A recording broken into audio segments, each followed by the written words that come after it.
Assalamualaikum warahmatullahi wabarakatuh. Shalom, Om Swastiastu, Namo Buddhaya, salam kebajikan dan salam sejahtera untuk kita semua.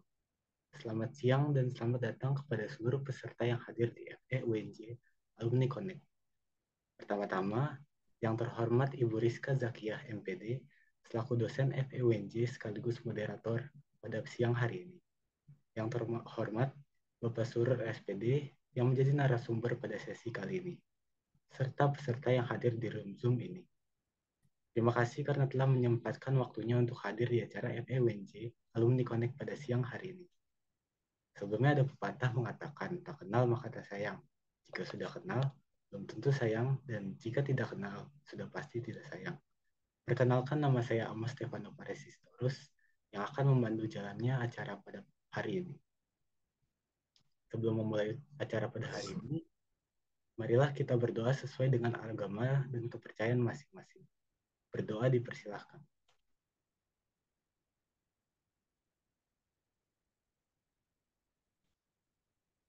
Berdoa diaminkan karena doa tidak akan pernah selesai.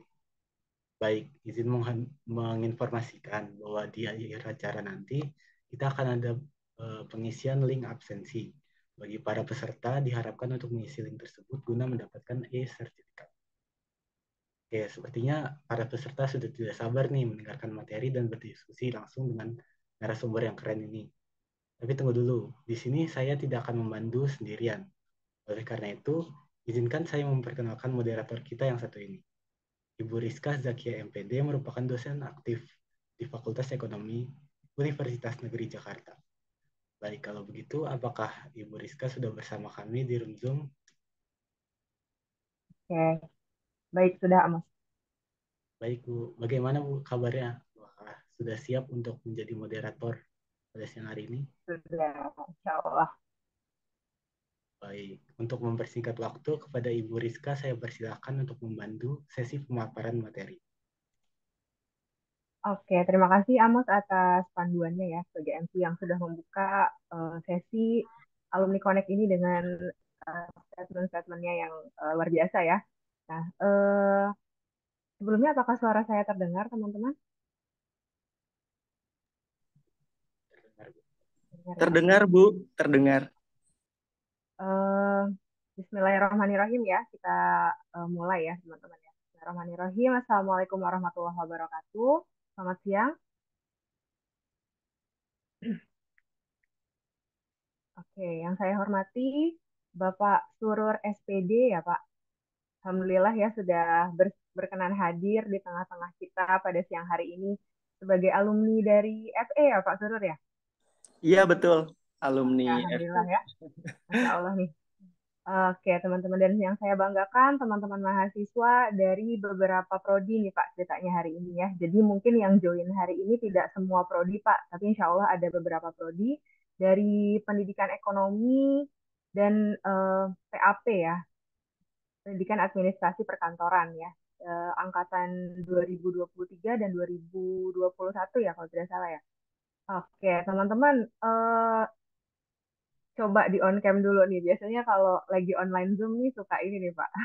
Kita kenalan dulu sama teman-teman yang di sini ya, biar kita tidak merasa bertiga aja nih di sini bersama Amos, Pak Surur, dan saya ya.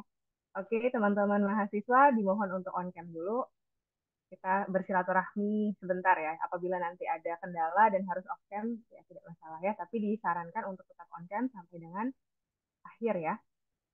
Silahkan.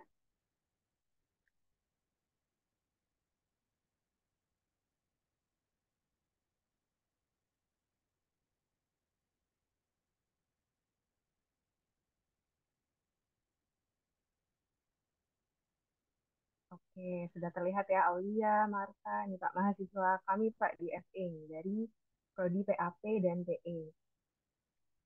Oke, yang lain ditunggu ya untuk on cam.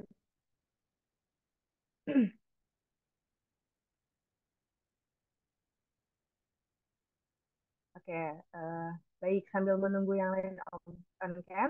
Teman-teman, hari ini alhamdulillah kita bisa bersilaturahmi ya bersama alumni dari FE UNJ yaitu Bapak Surur SPD. Nah, sambil menunggu teman-teman yang lain untuk on-cam, saya akan membacakan sedikit ya CV untuk moderator kita, maksud saya narasumber kita pada hari ini. Bapak Surur SPD merupakan lulusan dari Universitas Negeri Jakarta, Fakultas Ekonomi pada program studi Pendidikan Tata Niaga tahun 2012 dan lulus tahun 2016 ya. Subhanallah ya Bapak Surur ya, ini tepat waktu berarti ini lulusnya. Iya, betul. Alhamdulillah, Bu Rizka. Alumni dari SD Wijaya Kusuma Jakarta, SMP Negeri 83 Jakarta, dan SMK Negeri 9 Jakarta ya. Mungkin di sini ada beberapa teman mahasiswa yang memiliki pendidikan yang sama nih ya dengan Bapak Surur. Lalu Bapak Surur saat ini merupakan guru ya Pak ya? Guru di Iya, betul, SMK Bu. Negeri 1 Banyuwangi. Betul, Sudah betul PNS sekali. di sana ya Pak ya? Ya, Alhamdulillah Masya sudah, Allah ya. Ibu. Iya, sudah dari tahun 2020 nih, sudah mengabdi ya Pak, menjadi Iya, PNS di sana ya. Nah, namun teman-teman sebelumnya Bapak Surur juga sudah mengabdi juga sebagai guru di SMK PGRI 16 Jakarta dan SMK Negeri 62 Jakarta sebagai guru bisnis daring dan pemasaran ya Pak. Ya iya Allah. betul, Bu. Nah, ada beberapa pengalaman dan prestasi ya. Ini kalau saya sebutkan sepertinya tidak cukup nih Pak waktunya karena prestasi Pak Surur luar biasa nih Masya Allah ya. Saya akan bacakan satu perwakilan Poin-poinnya ya Pak ya. saja, Bu, nggak apa-apa. Itu. Iya, guru terinovatif nih, Masya Allah ya.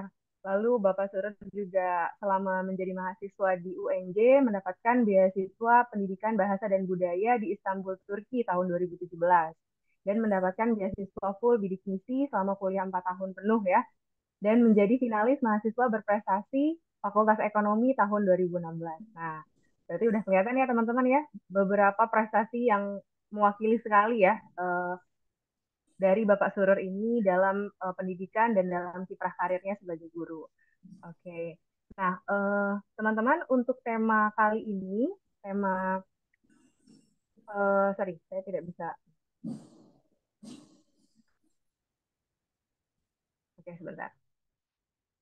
Nah, untuk tema kita hari ini adalah Ayo Jadi Guru Mengabdi untuk Negeri, Mencerdaskan Generasi Bangsa. Ya, nah ini sesuai nih dengan mahasiswa kita kali ini, Pak. Di sini ada teman-teman dari Pendidikan Ekonomi dan juga dari PAP ya, Pak.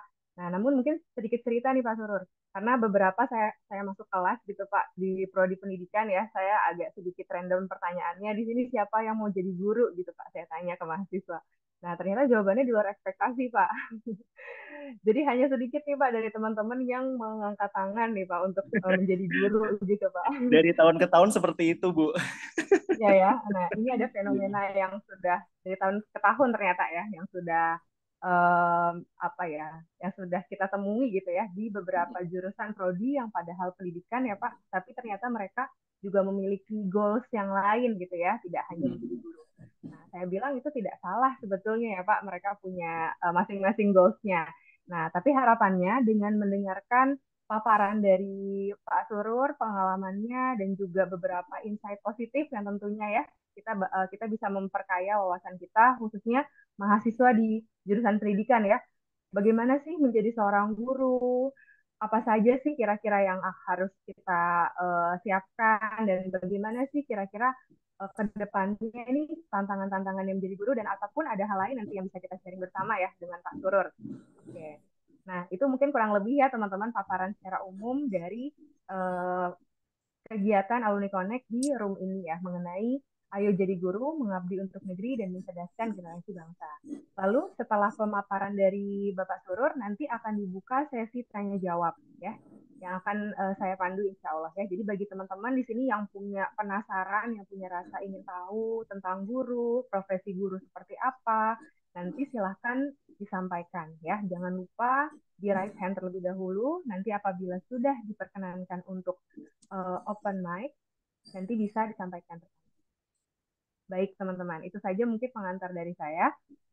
Saya akan langsung persilakan narasumber kita yang sudah hadir di sini, Bapak Surur SPD, untuk memaparkan pengalaman dan berbagi mengenai tema hari ini. Silakan Bapak. Baik, terima kasih. Baik, terima kasih. Kedengaran suara saya, Bu Rizka dan teman-teman? Iya, bisa Pak. Dengar ya. Sebentar.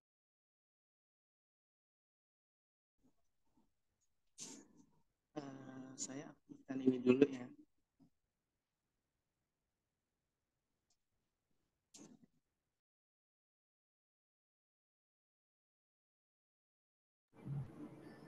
Oke, sudah terdengar ya.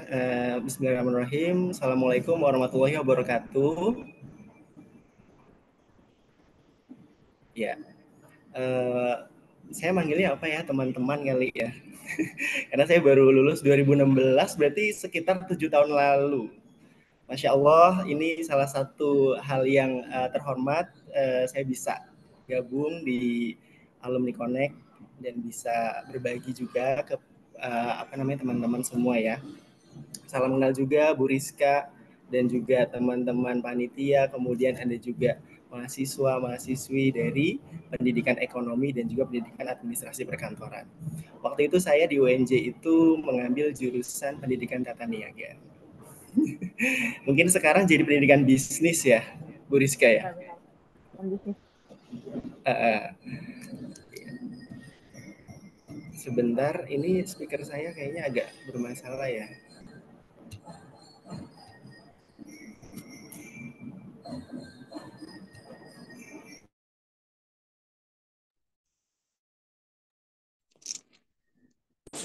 Oke, sebentar. Cek satu. Oke. Jadi hari ini saya akan share tentang ini ya. Tadi bahasanya itu sebenarnya berat banget sih Bu Rizka. Saya tuh agak awalnya, wah ini apa nih mengabdi untuk negeri, ayo jadi guru gitu, mencerdaskan kehidupan bangsa. Awalnya tuh kayak bisa nggak ya gitu. Tapi Bismillah, coba saya untuk share ya terkait dengan eh, pengalaman saya ketika menjadi guru di SMK gitu. Sebentar saya akan share screen dulu.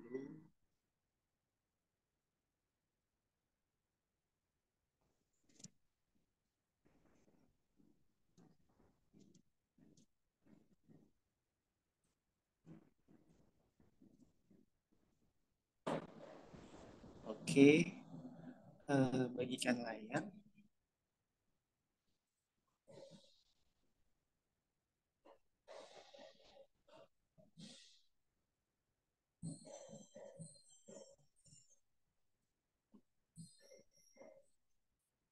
Sudah terlihat semua, Bu Rizka dan teman-teman?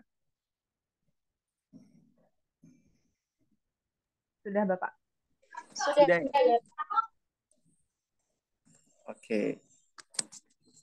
Saya sebelumnya mau salam dulu, tadi kayaknya masih terkendala. Bismillahirrahmanirrahim. Assalamualaikum warahmatullahi wabarakatuh. Waalaikumsalam warahmatullahi wabarakatuh. Oke.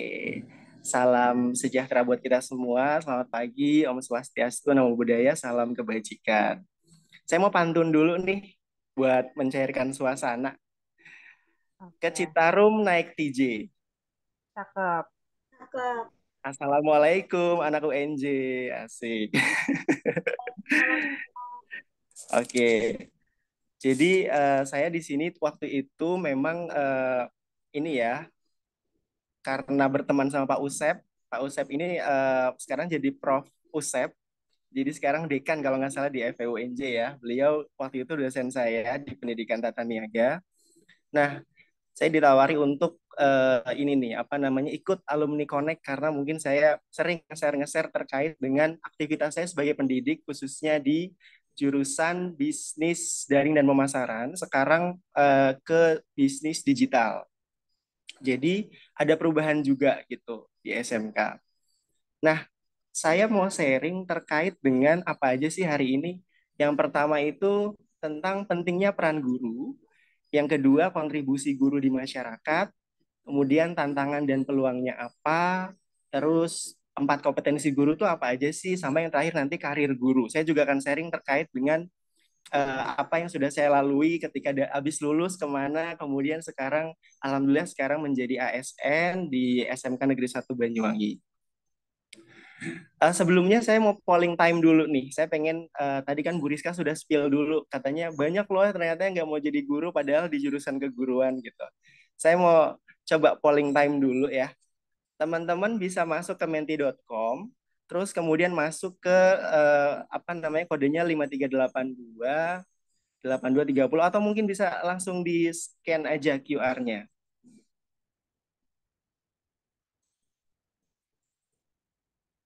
Sudah?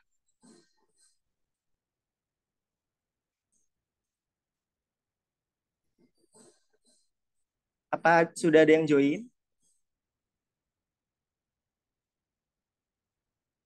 Cek.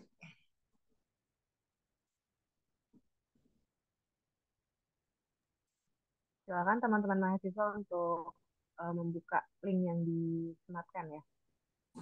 Oke. Ada yang respon nih satu orang. Apa sih yang terlintas ketika Anda mendengarkan kata guru? Pengajar. Yang lain silakan join. Tinggal ketik di browsernya menti.com, terus gunakan kodenya 5382 8230.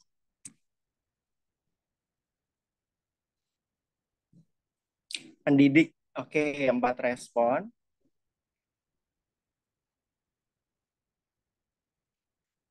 Kata guru tuh apa gitu ya? Karena dulu saya juga ketika di UNJ itu masih ngawang-ngawang nih, saya mau kemana ya? Mau jadi guru kah? Mau jadi pekerja kantoran kah? Atau mau jadi dosen gitu. Jadi di sini saya ingin mencoba brainstorming apa sih yang kita mau nih nanti ketika akan menghadapi lulus nih mau kemana gitu. Kan sayang banget ya kalau misalnya sudah gelarnya SPD tapi nggak meneruskan ke guru atau dosen gitu. Lebih tepatnya sih kalau misalnya penelusuran lulusan, kayaknya kalau lulusan SPD diarahkan ke guru. Eh, Nanti kan juga saya akan jelaskan juga terkait dengan PPG Prajabatan itu apa, PPG Daljab itu apa, itu juga nanti akan saya jelaskan. Oke, sudah 10 respon. Sabar, kreatif, pinter, role model, mendidik, pahlawan. Wah, ini kata-kata positif semua ya. Nggak pernah ada yang mungkin punya pengalaman negatif sama guru-gurunya baik di SD maupun SMP, SMA. Oke, mengayomi. Ini sebagian jawaban dari teman-teman di pendidikan ekonomi sama pendidikan administrasi perkantoran tadi ya. Oke, FY, apa namanya, for your information juga, pendidikan ekonomi dan pendidikan administrasi perkantoran itu sekarang linier untuk mengajar di prodi SMK jurusan eh, mohon maaf, prodi maksudnya kompetensi keahlian bisnis digital. Jadi kalau teman-teman nanti mau jadi guru, nanti bisa tuh masuk ke sekolah-sekolah yang memang linier sama ijazah kita. Kenapa harus linier? Nanti saya jelaskan. Oke ya, ini 18 respon sih. Bu Rizka mau kita tunggu atau kita next? Boleh saya ikut Bapak Suror aja baiknya gimana? Oh gitu. Saya tunggu sampai 25 ya, minimal. Karena tadi sekitar ada Ada 70-an banyak Pak peserta. harusnya ya, lebih dari 50 harusnya. 20. Boleh, boleh. Ayo. Kebetulan ini Teman-teman kayaknya Bu Rizka yang ngajar ya, teman-teman di kelas ya. Bapak. Betul Pak, kebetulan mahasiswa saya Pak. Oke, saya juga baru ke Anit, apa namanya, ketemu Bu Rizka. Saya waktu pas pertama kali lihat posternya itu, wah, mudah sekali dosennya gitu. Bu Rizka sudah dari tahun berapa kalau boleh tahu ngajar di Baru FE? Pak, baru bergabung dengan FE tahun ini. Sebelumnya saya di UT. Oh, Di welcome sekolah juga. to Ya, FE. Saya pernah kenalnya Bu jadi guru. Nadia dan kawan-kawan, Bu Kori Nah, dan kawan-kawan. Jadi saya baru tahu nih Bu Rizka, oke. Eh, Teman-teman, 26 respon. Oke, panutan, menginspirasi, sekolah, bijak, oke, motivator. Nah, ini ada nih irisan-irisan yang nantinya bersinggungan dengan apa yang nanti saya bagikan. Karena jadi guru itu sebenarnya nggak serumit yang teman-teman ini kok pikirkan gitu. Nanti saya gimana ya, saya gimana gitu. Eh, Awalnya mungkin saya juga ragu dan sebagainya. Ternyata pas udah dijalanin, oh seru banget gitu. Jadi ya saya coba menularkan kalau teman-teman mau jadi guru, ayo karena memang potensi untuk berkarirnya menjadi guru profesional dan juga kesejahteraan lahir batin, insya Allah kalau kita sungguh-sungguh pasti bisa meraihnya gitu. Baik, kita coba ke pertanyaan selanjutnya ya. Oke, apakah Anda berencana untuk menjadi guru setelah lulus kuliah? Silakan, teman-teman bisa pilih. Wow, ragu. Oke, ya, oke, bagus. Oke, ada, oh banyak nih yang ragu nih. Makanya, tidak. Oke, sudah menentukan. Enggak lah, nggak mau jadi guru. Mungkin mau jadi dosen kali ya kayak Bu Rizka. Oke, masih ragu. Iya, oke. Kita tunggu sampai 30-an tadi ya, 28. Ayo silakan teman-teman bisa menjawab biar kita dapat data yang memang sesuai nanti untuk penjabaran terkait dengan karir guru gitu. Masih ragu-ragu. Mungkin nanti bisa ya yang tidak ini bergeser ke ragu-ragu atau ragu-ragu nanti bergeser ke ya. Setelah mungkin nanti saya jelaskan apa sih poin penting atau mungkin plus minusnya jadi seorang guru gitu. Baik, teman-teman masih ada yang berusaha untuk ikut voting? Boleh responnya? Halo? Oke, nambah 2 orang tuh yang mantap mau jadi guru. Nggak apa-apa, oke. Oke, sebenarnya ini jam-jam rawan ya, Jumat sore gitu. Waktunya mungkin liburan, tidur, dan sebagainya. Tapi salut banget buat teman-teman yang nyempetin hadir untuk kita sharing bersama-sama terkait dengan pilihan karir sebagai guru. Oke, masih ragu. Balance tuh antara ya dan tidak. Oke, kita tunggu sampai mungkin 28. Silakan teman-teman diklik saja. Apa sih rencana teman-teman nih ketika nanti habis kuliah tuh mau jadi guru atau enggak? Oke, coba kita ke pertanyaan selanjutnya ya. Next, mengapa? Nah, tadi kan ada yang ragu, ada yang tidak, ada yang iya gitu. Nah, semuanya mungkin bisa jawab nih. Mengapa Anda ingin jadi guru? Coba bisa dijelaskan ya. Kalau misalnya ragu, terus coba deh jadi guru, terus kenapa gitu? Mungkin bisa dijawab. Ini anonim ya, jadi teman-teman nggak apa-apa, jawab aja, terserah. Yang penting sesuai hati nurani. Terlebih tadi tuh beberapa orang yang menjawab, ya saya pengen jadi guru. Kenapa sih Anda ingin jadi guru? Oke, suka mengajar dan senang berinteraksi dengan anak-anak. Oke, ini poin penting sih buat seorang guru. Karena hakikat belajar adalah mengajar, ya. Karena dengan kita mengajar tuh kita jadi belajar 2 kali, 3 kali, bahkan kalau bertahun-tahun ya kita belajar terus gitu. Guru itu pembelajar sepanjang hayat. Terus ingin memberi ilmu yang kita punya. Oke, mulia sekali. Ada lagi, baru 3 respon. Guru adalah profesi yang dapat terus mengupdate ilmu yang lebih tinggi. Ya, betul sekali. Saya saat ini juga nggak mau kalah nih sama Bu Rizka, pengen apa namanya dapat gelar lagi. Doakan, saya lagi apa namanya proses S2. Jadi guru tuh pengen semangat belajar terus gitu, bener nih. Lanjut di mana Pak Surur? Saya di STI Surabaya. Kemarin daftar LPDP tapi masih belum berkesempatan. Jadi sekarang saya di STI Surabaya tapi beasiswa dari kampusnya, beasiswa mandiri. Insya Allah nanti S3-nya Pak, LPDP. Amin, amin. Bu Rizka jangan-jangan lagi ini S3 LPDP. Kemarin S2 Pak, LPDP, S3-nya belum. Masih nunggu antrian Pak.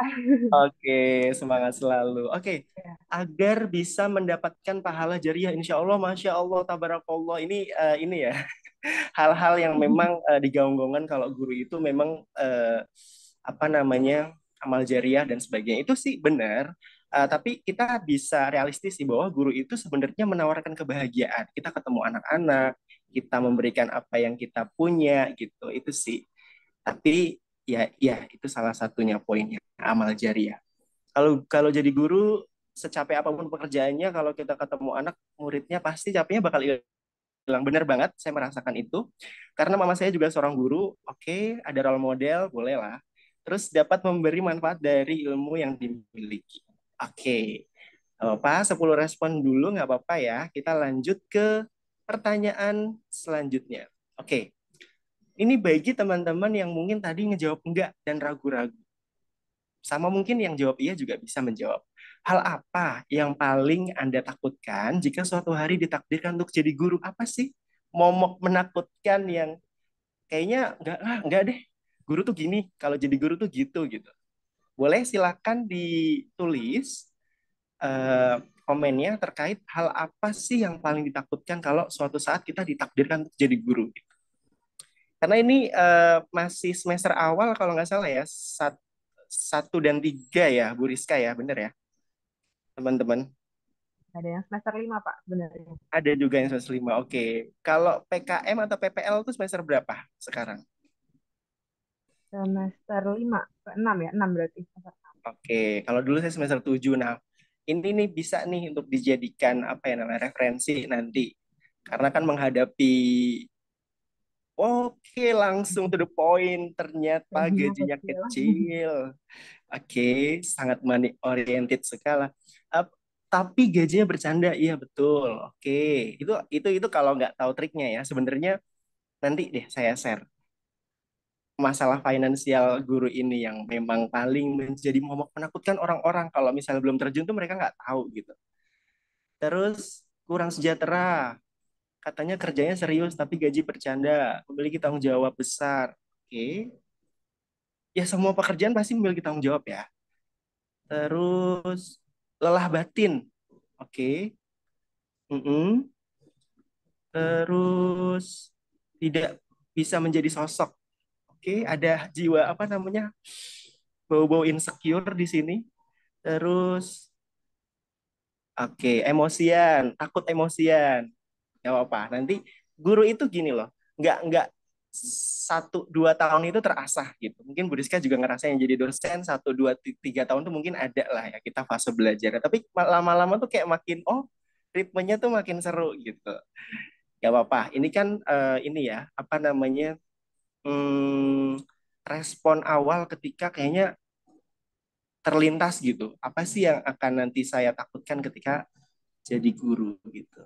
Oke, mayoritas gaji ya, gaji terus kemudian bebannya. Oke, administratifnya ini juga menarik karena sekarang guru itu sudah punya PMM. Mungkin kalau dosen juga punya ya, Bu Rizka ya. Kalau kita PMM itu platform Merdeka Mengajar itu karena Kemenristek Dikbudnya itu Pak Nadiem Makarim ya, Dikbudristek maksudnya. Itu jadi kita punya aplikasi ini khusus guru Indonesia. Jadi administrasi ini kita alhamdulillah sudah terbantu banget untuk bisa meminimalisir, nggak kayak dulu harus kertas dan sebagainya. Kalau sekarang alhamdulillah Mas sudah terasa bedanya dari zaman dulu. Administrasi insya Allah sudah berkurang gitu. Oke, kesejahteraan ya. Next kita ke pertanyaan selanjutnya. Nah, ini kayaknya pertanyaan terakhir kalau nggak salah. Seberapa besar Anda tertarik untuk menjadi ASN? Oke, tidak tertarik, sangat tertarik. Oke, ASN tuh ada 2 ya. ASN itu adalah aparatur sipil negara. Nah, terbagi menjadi PNS dan juga P3K gitu. Nah, alhamdulillahnya saya waktu itu kebijakan yang terakhir, saya PNS guru angkatan terakhir tahun 2019. Tapi NIP-nya 2020 karena waktu itu COVID. Nanti saya jelaskan. Terus sekarang regulasinya guru itu semuanya P3K. Tapi kan kita nggak tahu ya, nanti ke depannya akan kebijakannya seperti apa gitu. Kalau dosen mungkin masih PNS ya, Bu Rizka ya, ada jalur penerimaan PNS. Ya ada, Pak. Masih ada. P3K juga ada ya, Bu, dosen ya? Ada. Ketiga, Kak, ada. Tinggal dipilih-pilih. Tapi sebenarnya sama kok, mengabdi gitu. Cuman bedanya itu cuma di akhirnya aja, kayak misalnya tunjangan apa namanya pensiun. Kalau si P3K itu ya kalau kontraknya selesai ya selesai. Tapi kalau PNS, insya Allah masih dapat benefit yang per bulannya itu. Paling bedanya cuma di situ. Tapi selebihnya sama. Guru P3K juga bisa jadi kepala sekolah. Guru PNS apalagi gitu. Jadi nggak ini, nggak signifikan untuk perbedaan. Nggak terlalu. Oke. Sangat tertarik ya. Cukup tertarik, tidak tertarik. Oke. Berarti kita sudahi. Oke, thank you. Terima kasih buat teman-teman yang sudah bergabung di menti.com. Kita lanjut ke presentasinya. Tadi kita sudah merangkum ya, oh ternyata banyak juga yang apa namanya tertarik nih jadi ASN. Ada juga yang memang mau jadi guru, tapi tadi banyak juga yang nggak mau jadi guru ternyata. Dan ragu-ragu juga banyak. Next, izin lanjut ya Bu Rizka ya. Nah, sekarang saya mau menjelaskan ininya dulu, apa namanya pendahuluannya dulu sih sebenarnya. Sebenarnya ini teknik aja, tapi ini penting di refresh sama kita nih, terutama memang dari orang-orang pendidikan. Jangan sampai kita nggak tahu pentingnya peran guru itu apa. Yang pertama itu pembentukan karakter. Nah, gitu kan. Ini implementasinya nanti ke P5. Jadi, teman-teman nanti kalau misalnya PKM ya, praktik mengajar di sekolah semester 5 atau 6 tadi kata Bu Rizka, jangan heran kalau kita tuh juga ngajar P5, yaitu profil pelajar Pancasila gitu. Penguatan profil pelajar Pancasila. Itu karena kita guru dituntut untuk membentuk karakter peserta didik. Mereka tuh harus sesuai dengan apa ya namanya profil pelajar Pancasila itu seperti apa gitu. Kemudian yang kedua jembatan pengetahuan. Guru ini sebagai jembatannya pengetahuan bagi peserta didik. Tadinya yang nggak tahu jadi tahu. Jadi sekarang tuh sebenarnya guru bukan satu-satunya sumber pembelajaran atau sumber apa namanya belajar bagi peserta didik, tapi kita guru-guru itu adalah jembatan, fasilitator supaya peserta didik itu mendapatkan pengetahuan yang cukup, pengetahuan yang benar, pengetahuan yang positif gitu. Terus yang ketiga, pendukung perkembangan kreativitas. Jadi guru itu di sekolah memang apa ya, penuh dengan kreativitas gitu. Nanti biasanya di ini kan di pensi ya. Anak-anak tuh kalau misalnya sudah pensi, wah mereka tuh kreativitasnya bener-bener. Apalagi saya di sini SMK-nya 10 jurusan. Ada jurusan seni tari. Wah itu kalau misalnya pensi mereka tuh totalitas all out gitu dari mulai kostumnya, kemudian mulai ininya gitu. Main kapan-kapan mainlah teman-teman dari Jakarta ke Banyuwangi, nanti mampir ke tempat saya, boleh Bu Rizka juga. Terus penjaga keseimbangan sosial budaya. Nah, ini pentingnya karena guru itu menyaring ya apa namanya hal-hal negatif dari globalisasi dari budaya-budaya asing yang mungkin bisa merusak moral bangsa. Nah, ini guru nih garda terdepan untuk bisa menyaring itu. Kalau mahasiswa kan mungkin sudah punya nalar ya, kalau ini nggak boleh, ini boleh. Tapi kalau siswa dari SD, SMP, SMA, SMK itu kan pasti masih perlu bimbingan gitu untuk bisa menyaring hal-hal yang negatif.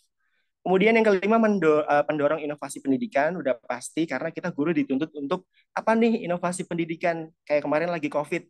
Oh kita harus bikin banyak video. Oh kita harus pembelajaran jarak jauh. Nah menyesuaikan dengan perkembangan zaman gitu. Jadi nanti bisa jadi teman-teman yang sekarang belajar di perkuliahan itu nanti implementasinya beda ketika nanti di lapangan. Contohnya saya sudah merasakan waktu itu saya kuliah itu saya mempelajari kalau di perencanaan pembelajaran ya dulu waktu itu gurunya kalau nggak salah Bu Dinca atau enggak Bu Rohayati gitu ya.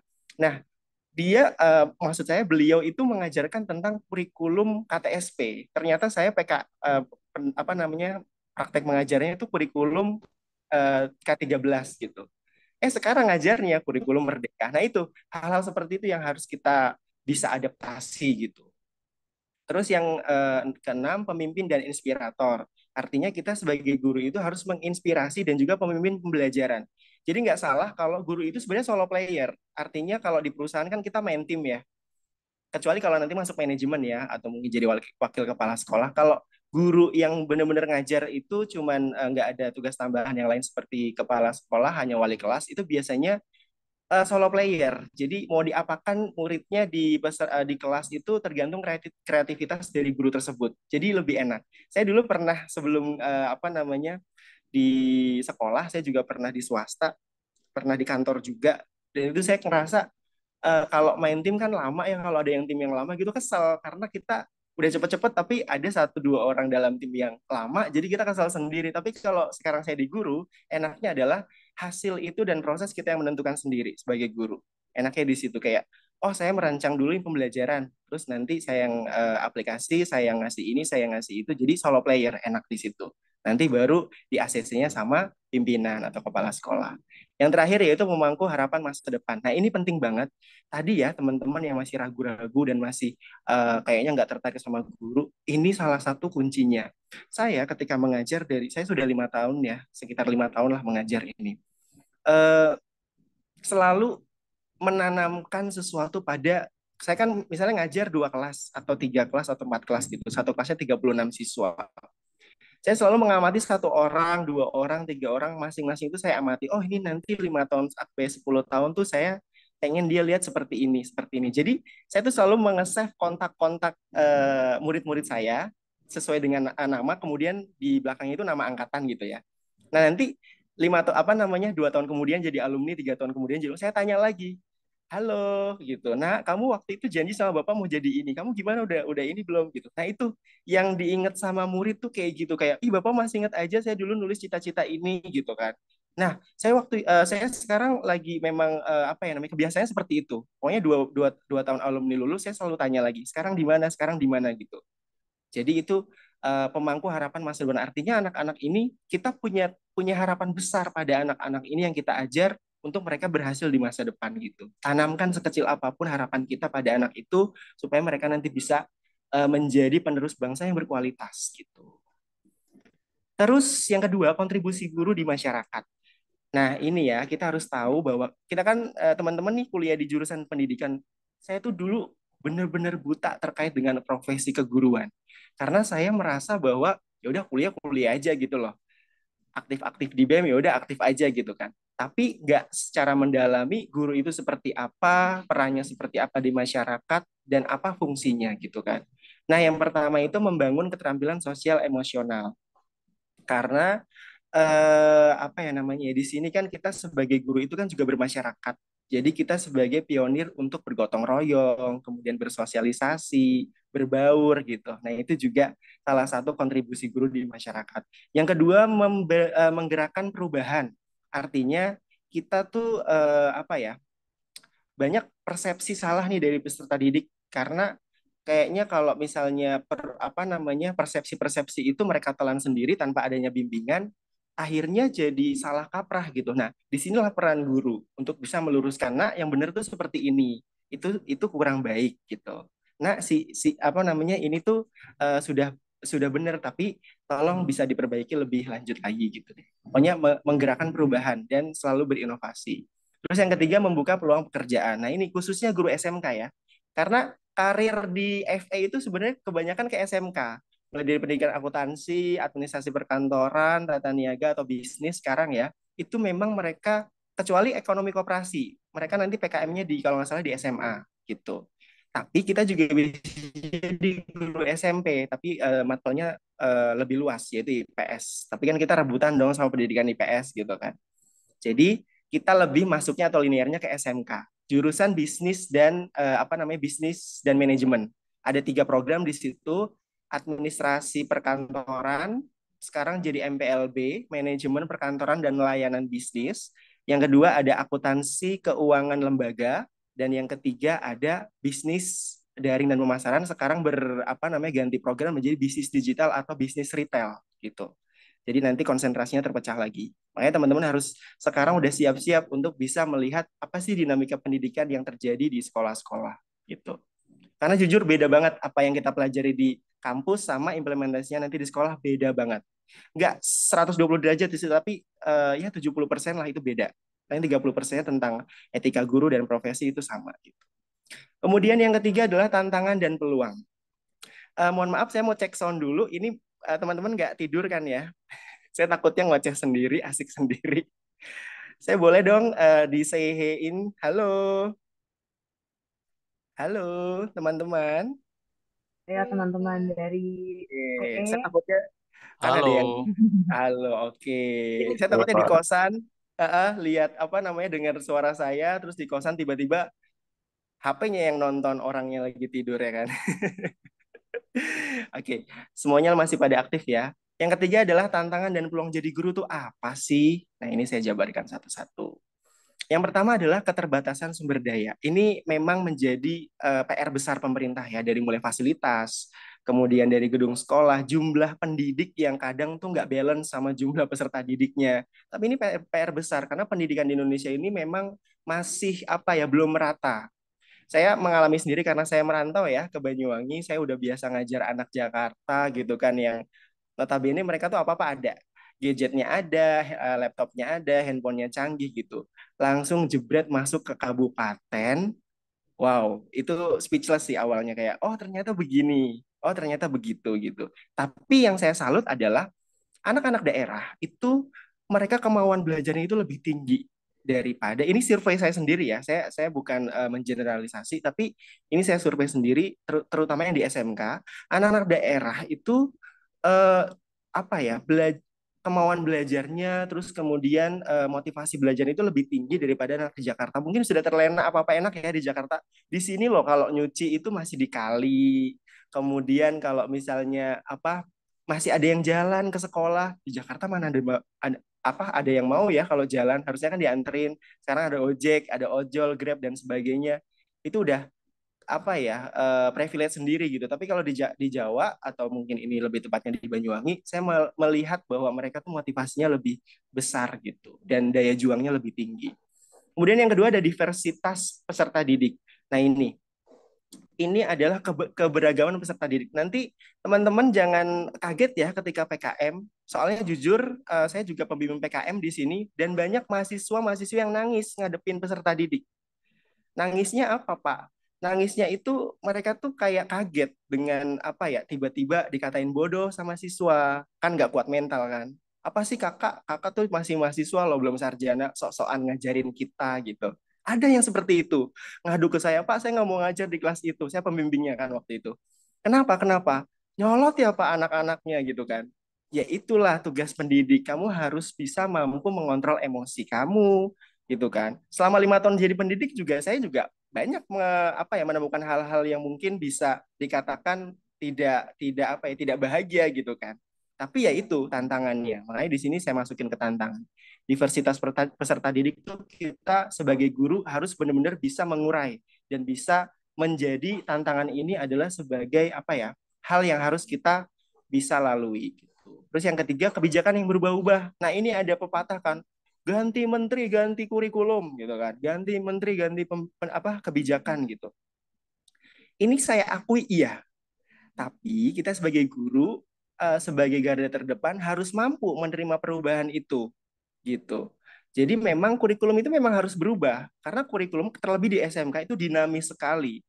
Ketika saya ngajar di Jakarta, masih bisnis daring dan pemasaran, itu e-commerce itu kan masih, yang namanya e-commerce itu masih belum banyak seperti sekarang. Sekarang udah wah, menjamur gitu. Bisnis online itu udah menjamur. Makanya kita sebagai guru harus mampu beradaptasi dengan perubahan. Guru itu tidak anti perubahan. Mungkin Bu Rizka dosen juga gitu ya, harus selalu berinovasi, harus selalu menerima perubahan, karena yang abadi itu adalah perubahan. Kalau misalnya kita nggak mau berubah, ya kita ketinggalan zaman gitu. Terus selanjutnya yang keempat adalah tuntutan kinerja dan evaluasi.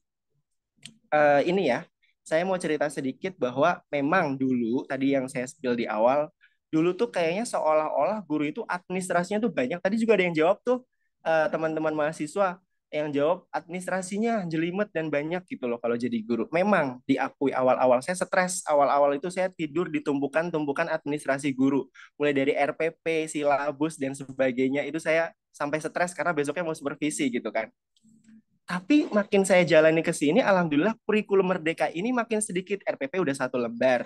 Kemudian sekarang kita udah paperless, kita udah mengurangi yang namanya kertas-kertas berserakan. Penilaian juga sekarang udah mulai dari aplikasi PMM, SKP, kinerja juga semuanya dari satu aplikasi. Jadi alhamdulillah untuk tuntutan kinerja dan evaluasi ini, kalau dulu kan RPP masih ditulis tangan, zaman-zaman mungkin ibu bapak guru kita yang tahun 90-an gitu loh. Kalau sekarang udah enak, alhamdulillah udah tinggal scan barcode, udah tinggal kita bentuknya digital gitu. Terus yang kelima atau yang terakhir adalah dukungan emosional. Jadi di sini kita sebagai guru harus mampu apa ya? Karena Pak Jokowi sendiri bilang kemarin kan, waktu di Hari Guru Nasional itu, tingkat stres bagi rakyat Indonesia itu memang mayoritas dari kalangan guru. Jadi guru tuh katanya tingkat stresnya lebih tinggi daripada pekerjaan lain. Itu memang betul, tapi harus tergantung orangnya sih sebenarnya. Ada yang memang nggak cocok atau mungkin memang nggak passion gitu untuk ketemu orang-orang, untuk ketemu apa namanya peserta didik yang beraneka ragam, untuk ngerjain administrasi, untuk apa ya dinamika di sekolah itu banyak sekali. Kalau nggak cocok pasti mereka stres. Belum lagi kalau di rumah ada masalah gitu. Nah di sini tantangannya. Kalau kita sudah ketemu apa namanya benang merahnya, sudah ketemu oh ini gitu. Karena saya pernah dicurhati sama guru BK. Dia itu sampai ke psikiater, sampai ke psikolog. Gara-gara setiap hari kan dengerin curhatan-curhatan anak-anak yang beraneka ragam ya. Mulai dari broken home, mulai yang hamil duluan, mulai yang apa namanya mungkin pacaran yang nggak sehat gitu.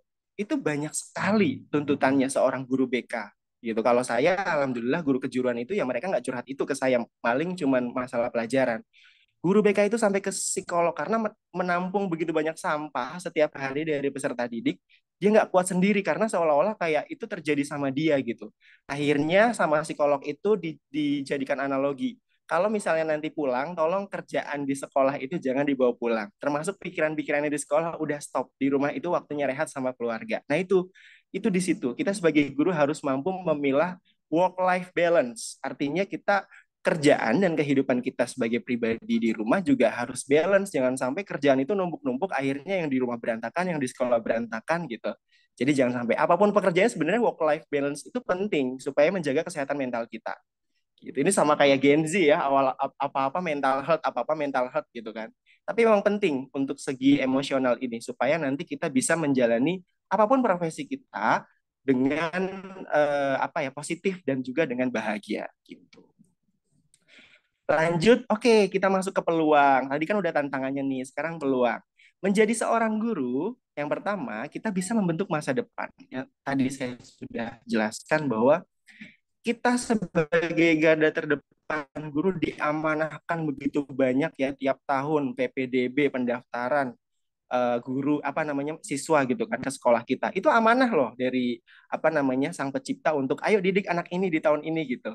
Nanti kalau misalnya kita ditanya amalan kita gitu kan, waktu itu ngedidik anak ini benar nggak nih gitu kan. Itu juga bisa jadi poin ya. Kalau kita itu memang membentuk masa depan mereka dan itu adalah amanah. Anak-anak ini adalah amanah ketika mereka terdaftar di kelas kita, ketika mereka memang harus dapat apa ilmu dari kita yang kita ajarkan, itu amanah. Apa yang kita ajarkan juga harus bermanfaat gitu. Terus yang kedua meningkatkan profesionalisme. Nah ini sebagai guru kita dituntut untuk profesional. Nanti saya akan jelaskan di 4 pilar atau 4 komponen kompetensi guru apa aja. Terus yang ketiga pembelajar sepanjang hayat. Ya, karena guru itu dituntut untuk apa ya? Harus selalu belajar, harus selalu gimana caranya kita bisa mengikuti perkembangan zaman. Terus inovasi dalam pembelajaran, berinovasi ya. Kalau kita jadi guru dan kita peluangnya berinovasi, kita akan jadi orang kok. Maksudnya gini, kita jadi ketua MGMP, ketua komunitas, terus kita bisa sharing praktik baik gitu kan. Itu juga salah satu kepuasan tersendiri. Karena kan itu salah satu masuk ke ini ya, kebutuhan Maslow ya. Kayak aktualisasi diri itu juga penting gitu. Terus yang kelima, hubungan yang berarti. Artinya jujur waktu saya pertama kerja di kantor itu dulu sebelum jadi guru, saya tuh hubungannya sama benda mati, sama komputer, sama printer, ngeprint data-data orang-orang gitu. Dan saya nggak ketemu orang. Jadi saya stres sendiri. Saya nggak punya hubungan yang berarti di kehidupan pekerjaan saya gitu. Ini kalau saya ya, tapi kan banyak juga orang yang memang pengennya kerja sama benda mati. Itu perspektif aja sih masing-masing orang pasti beda. Kalau saya nggak bisa. Saya harus ketemu orang, saya harus ngomong, saya harus menumpahkan apa yang saya pikirkan gitu. Nah, guru adalah jawaban dari apa namanya kepribadian saya gitu. Karena memang ketemu anak-anak tuh kayaknya healing banget. Mereka tuh cerita-cerita apa, Pak ini gitu. Itu healing sih bagi saya karena saya bisa jadi punya hubungan yang berarti ke murid-murid saya gitu. Next, nah ini dia 4 kompetensi guru yang harus dimiliki. Teman-teman mahasiswa harus selalu dipastikan ini pasti selalu keluar nih kalau tes CPNS, tes P3K gitu, 4 kompetensi ini. Karena ini dasar dari kita sebagai guru tuh punya 4 kompetensi ini apa enggak. Yang pertama ada pedagogik, mungkin sering dengar ya di pelajaran perencanaan pendidikan atau mungkin perencanaan pengajaran sekarang namanya, atau mungkin di landasan pendidikan, pengantar ilmu pendidikan itu pasti ada. Pedagogik ini kemampuan guru dalam merencanakan, melaksanakan, dan mengevaluasi proses pembelajaran. Itu kita harus tahu gitu. Kalau misalnya kita nggak tahu tentang itu ya kita rumpang kompetensi ini, ada yang hilang. Terus sosial, nah ini kemampuan untuk berinteraksi, berkomunikasi, beradaptasi ya sama siswa, sama orang tua siswa, sama kepala sekolah, rekan guru dan sebagainya. Bahkan kalau di SMK tuh ada satu lagi, sama rekan industri karena kita akan berhubungan dengan industri ya kalau di SMK. Karena penyerapan di SMK itu harus bisa diserap oleh industri semaksimal mungkin. Terus kepribadian, kita juga harus punya personal yang memungkinkan mereka untuk menjadi panutan, menjadi fasilitator yang efektif, menjadi apa ya, inspirasi lah buat orang, bahwa kita jangan sampai ngajarin orang tapi kita nggak melaksanakannya gitu kan. Kita ngomong gini gini gini tapi ya gimana gitu. Kayak misalnya saya guru bisnis, bapak lo nggak punya bisnis gitu kan. Nah, langsung deh saya bilang, ini Bapak ada bisnis ini, bisnis ini. Jadi mereka percaya apa yang saya ajarkan. Oh, Bapak juga sudah menjalankannya ya? Iya, Bapak udah menjalankan ini, dan hasilnya ini, gitu. Jadi kepribadian ini juga bisa menjadi tolak ukur bahwa guru itu harus bisa menjadi panutan. Gitu. Meskipun memang guru itu bukan malaikat ya, artinya setiap orang pasti punya celah, setiap orang pasti punya salah. Gitu. Terus yang terakhir yaitu profesional. Jadi ini kombinasi antara ketampilan, pengetahuan, sikap, dan perilaku yang diperlukan untuk memberikan pengajaran yang berkualitas dan efektif sesuai dengan bidangnya. Makanya teman-teman di sini nanti mau ngajar apa, itulah profesionalitasnya. Mau ngajar bisnis digital, mau ngajar bisnis retail, mau ngajar administrasi perkantoran, ya itu yang harus digeluti. Kontennya itu harus optimal yang diajarkan ke peserta didik. Maksudnya menguasai kontennya. Jangan sampai guru yang penting mah guru ramah, yang penting mah guru baik. Tapi ketika ngajar nggak ada isinya ya profesionalnya nggak ada gitu. Jadi itu. Ini keempat poin ini harus benar-benar jangkep atau lengkap di satu guru supaya dia bisa dikategorikan dengan guru profesional. Ya saya juga masih belajar ke arah sana karena memang ini sulit gitu. Terus kemudian nah ini dia yang terakhir ya, karir guru. Jadi teman-teman kalau misalnya nanti keluar dari atau mungkin lulus ya lulus. Kalau keluar mah DO. Lulus dari apa namanya UNJ nih, UNJ tercinta lulus pengen jadi guru, dilihat-lihat nih diintip-intip satuan pendidikan yang mungkin mau digeluti supaya nanti bisa kepake tuh apa namanya sarjana pendidikannya. Jenis satuan pendidikannya apa? Mau ke formal apa non formal gitu. Kalau formal kan ya kita bisa tahu ya. Selama ini kita sekolah formal, mungkin ada yang non formal kayak kursus, homeschooling, PKBM itu juga bisa tuh kita ngelamar di situ. Teman saya ada pendidikan tata niaga, dia jadi guru IPS di PKBM, guru ekonomi sama geografi. Itu juga bisa. Jadi untuk jenis satuan pendidikannya bisa pilih formal atau non formal nih yang ini ya. Mau formal atau non formal bebas. Terus status satuan. Nah, ini belum sampai di situ. Status satuan pendidikannya itu apa? Kalau saya kan di sini formal milih SMK. Oke, saya pengen berkarir di sini. Status satuan pendidikannya saya mau pilih swasta apa negeri. Oh, saya pernah di swasta tadi sudah dibacakan sama Bu Rizka. Saya pernah di PGRI 16 di Jakarta Timur, pernah jadi guru honorer gitu kan. Terus saya akhirnya pindah ke negeri karena satu lain hal gitu. Waktu itu saya KKI. Kalau misalnya teman-teman tahu atau mungkin Bu Rizka tahu, KKI itu kontrak kerja individu di bawah naungan Dinas Pendidikan Provinsi DKI Jakarta.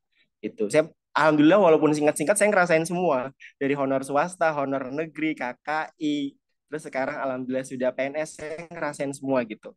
Jadi insya Allah apa yang saya berikan emang based on true story gitu. Terus status kepegawaiannya. Nah, jangan salah ya kalau misalnya teman-teman nanti berkarir di swasta, jangan salah kalau di swasta itu lebih lebih nggak terjamin daripada di negeri gitu. Di swasta juga banyak loh yang terjamin asal pilih yayasan yang bonafit gitu. Jangan sampai yayasan yang memang asal jadi itu sekolah gitu. Kita kan bisa riset dulu sebelum kita masuk ke sebuah institusi. Jadi jangan sampai teman-teman itu sayang udah kuliah 4 tahun tapi masuknya ke sekolah-sekolah yang mungkin memang kekurang apa ya namanya ya budaya kerjanya buruk terus kemudian memang apa ya yayasannya nggak kuat gitu SDM di dalamnya tuh kayaknya perlu apa ya, perlu pembinaan secara khusus gitu. Nah, kalau memang mau suka challenging, monggo, suka challenge, monggo gitu. Cuman agak-agak kerepotan ya kalau kita fresh graduate masuk ke sebuah lingkungan yang mungkin belum siap gitu. Jadi ini harus dini. Nah, nanti kalau di swasta, kalau teman-teman yang bonafit, apa namanya, sekolah-sekolah yang bagus itu bisa jadi GTY, guru tetap yayasan, atau mungkin bisa di apa ya, bisa dibilang karyawan tetap lah gitu. Kalau sudah mungkin kontrak 2 tahun biasanya gitu. Istri saya juga di ini kok di swasta, alhamdulillah, tapi swastanya yang memang malah lebih lebih wah gitu daripada negeri gitu. Nah, terus, yang terakhir adalah yang negeri. Kalau di negeri itu ada GTT. Jadi misalnya teman-teman baru masuk nih, nggak bisa langsung P3K atau PNS. Harus masuk Dapodik dulu. Dapodik itu adalah data pokok pendidikan. Itu ada nomor uniknya, ada NUPTK. Kalau dosen ada NIDN ya, kalau nggak salah ya Bu Rizka ya. Jadi itu adalah nomor pokok kita sebagai guru. Kita diakui secara nasional gitu. Nah, dulu saya GTT dulu nih, honor sekolah, terus turun tuh SKGUP, apa namanya, KKI. Nah, baru saya ngelamar PNS di Banyuwangi. Ini ada ceritanya sih kenapa saya sampai Banyuwangi. Karena waktu itu di Jakarta untuk guru bisnis dan pemasaran yang linier hanya untuk prodi atau konsentrasi pendidikan ekonomi, bukan pendidikan tata niaga. Jadi saya tuh ya udahlah, daripada nggak lolos administrasi, saya milih yang di luar daerah yang memang eh, cocok sama jurusan saya. Dan hanya 2 yang dibuka, Jawa Timur dan Gorontalo. Wah, Gorontalo jauh banget dong. Ya udah, milih aja yang paling dekat, Jawa Timur. Karena saya udah pernah ke Banyuwangi dan di sini alhamdulillah nyaman, enak, dan udaranya juga bagus. Saya pilih di Banyuwangi karena pernah pernah beberapa kali nge-guide-in orang ke sini gitu. Jadi saya lebih pilih ke Banyuwangi gitu. Meskipun ada kemungkinan mungkin nanti saya bisa mutasi ke Jakarta lagi. Jadi kalau ASN di negeri itu terbagi menjadi 2, P3K dan PNS. Oke, next. Nah, ini dia, saya ini kayak semacam apa namanya, sharing aja ya, supaya nanti teman-teman mungkin bisa tanya juga seputar CPNS dan P3K. Oke, nah ini perjalanan saya dari mulai lulus kuliah sampai sekarang gitu. Lulus kuliah saya tahun 2016, saya 2017 itu ikut program beasiswa ke Turki selama 1 tahun. Di sana tuh belajar tentang nasionalisme, tentang budaya, tentang agama gitu kan. Itu di bawah naungan Kemenak gitu kan. Saya dapat beasiswa itu, alhamdulillah. 2018 baru saya kerja di rumah bimbingan belajar sambil saya jadi guide, jadi guide apa namanya, travel. Makanya waktu itu saya pernah ke Banyuwangi, pokoknya domestik, saya guide guide domestik itu, Jogja, Bandung gitu. Ini saya sebelum jadi guru. Tapi di Agustus 2018 karena saya bosen kerja di kantor, waktu itu saya jadi admin juga di sini. Saya pengen lah apa namanya, apa ya, karena memang suka sama anak-anak ya, suka ketemu sama orang-orang baru gitu. Kayaknya cocok nih gitu. Saya masuk ke SMK swasta waktu itu di PGRI 16. Setahun di situ akhirnya saya pindah mengajar sebagai tenaga honorer di sekolah SMK negeri. Waktu itu di SMK Negeri 62 Jakarta. Mungkin teman-teman nanti bisa tuh PKL di situ, ada beberapa guru yang apa namanya, saya kenal, nanti bisa saya rekomendasikan. Atau mungkin nanti teman-teman ada nih yang mau challenging, boleh. Boleh banget loh, SMK 1 Banyuwangi menerima nih teman-teman dari UNJ, boleh yang mau PKM di luar kota sambil healing kan dari penatnya Jakarta, monggo. Kalau misalnya mau ke Banyuwangi, kami menerima dengan tangan terbuka. Nanti langsung pembimbingnya saya gitu. Terus hingga diangkat menjadi tenaga KKI Provinsi DKI Jakarta di tahun 2019 juga. Akhirnya di November kalau nggak salah itu saya daftar CPNS 2019, tapi 2020 prosesnya mengikuti rangkaian CPNS dari seleksi administrasi, SKD, SKB, sampai lulus menjadi CPNS Pemprov Jawa Timur. Nah ini sih, ini perjuangannya sebenarnya apa ya, kalau di zoom out itu kayak gitu doang gitu, tapi sebenarnya di dalamnya wah penuh dengan ini, apalagi saya di 2019 awal, di 2020 pertengahan ini saya juga sambil persiapan pernikahan gitu, jadi itu wah ribetnya kayak apa gitu kan, tapi alhamdulillah udah terlewati dan saat ini saya apa namanya, sebagai PNS di pemerintah Provinsi Jawa Timur, Dinas Pendidikan Kabupaten Banyuwangi. Nah, ini dia ya. Nanti teman-teman, saya sharing ini supaya teman-teman ada persiapan. Nanti kan CPNS insya Allah mau dibuka lagi untuk guru. Kalau misalnya sekarang masih P3K, cuman ini bisa persiapan. Ada seleksi administrasi nih di awal, nanti teman-teman bisa ke SSC, en.bkn.co.id. Mungkin kalau misalnya ininya udah ganti, bisa dicari aja di Google daftar CPNS di mana. Ini pasti muncul ada. Terus waktu itu saya TKP, TWK, TIO. TKP itu tes karakteristik kepribadian gitu ya, kepribadian gitu pokoknya TKP. Terus TWK itu tes wawasan kebangsaan, TIO itu tes intelijensi umum gitu. Itu lebih kepada nalar, matematika gitu-gitu, matdas gitu. Silogisme, antonim, sinonim gitu masuk ke TIO. Waktu itu saya di UNESA di Surabaya, Februari 2020. Nah, SKB-nya karena waktu itu COVID, jadinya saya di SKB-nya di titik lokasi terdekat di BKN Pusat Cililitan. Waktu itu adalah eh, apa materi seleksinya pedagogik dan profesional sebanyak 120 soal. Tapi alhamdulillah saya SKD peringkat 2, SKB peringkat 1. Karena SKB itu 60% bobotnya daripada SKD 40%, alhamdulillah saya yang lolos karena hanya dibutuhkan satu formasi. Nah, ini tipsnya ya untuk SKD dan SKB. Mungkin teman-teman nanti bisa apa ya? Saya tuh nggak ada persiapan khusus sebenarnya. Ini tuh cuman apa? Saya tuh tahun pertama ikut PNS, alhamdulillah langsung langsung lolos gitu. Waktu itu saingannya juga lumayan banyak ya, ratusan gitu kan. Mungkin kalau teman-teman sekarang juga bisa ngelihat saingannya yang daftar tuh berapa gitu. Prepare dulu ya, browsing, masuk-masuk grup, follow-follow akun di Instagram yang terkait dengan bahas SKD, SKB gitu. Itu juga bisa. Lihat-lihat FR di YouTube, terus korek info dari peserta yang sudah lolos dari seleksi sebelumnya gitu. Jadi kalau misalnya punya senior yang udah lolos SKD, SKB, boleh tuh, Kak, kemarin apa sih gitu. Terus yang kedua, jika kamu memungkinkan bisa survei lokasi dulu sekian sebelum ujian. Jadi biar apa ya, kita tuh udah menguasai medan dulu. Jangan sampai kita hari H baru berangkat nih gitu. Kita kan nggak tahu ya macetnya, kemudian apanya gitu kan. Itu juga nyita waktu, kita udah stres duluan, akhirnya nggak maksimal. Terus yang terakhir, SKD dan SKB kerjakan soal yang mudah dulu. Pada case saya itu saya pilih TKP dulu karena saya yang mudah kan TKP yang nggak ada jawaban yang salah, cuma dia pakai skala. Kalau jawabannya ini satu, ini dua, ini tiga poinnya gitu. Kalau TKP itu kayak psikotes gitu. Kalau TWK Pancasila dan apa undang-undang gitulah ini. Ini saya kerjakan kedua karena saya paling anti banget sama TIU sebenarnya. Saya tuh nggak jago matematika, jadi saya kalau ada matematika saya lewat gitu kan. Tapi alhamdulillah lolos walaupun di TIU-nya ini mepet gitu pada saat SKD. Nah, pas SKB saya mengerjakan profesional dulu daripada pedagogik. Karena jujur pedagogik itu menurut saya susah karena di situ ada model pembelajaran. Kalau kita nggak ngerti apa namanya istilah-istilahnya itu bingung gitu. Karena jawaban-jawabannya itu hampir mirip kalau untuk pedagogik. Jadi saya ngerjainnya profesional dulu karena saya udah ngajar dulu kan di SMK. Jadi saya tahu materi-materi di SMK itu apa aja gitu. Itu tipsnya. Oke, lalu gimana nih kalau tes P3K? Gitu. Yang pertama kita harus tahu ya kalau P3K itu ada kategori pesertanya, ada umum, ada khusus. Kalau khusus itu adalah orang-orang yang memang sudah masuk Dapodik kalau khusus guru. Udah ngajar tuh di sekolah itu. Jadi dia pakai jalur orang dalam nih. Apa ya? Bukan orang dalam sih, maksudnya udah terdaftar gitulah. Dia tuh jalur khusus gitu.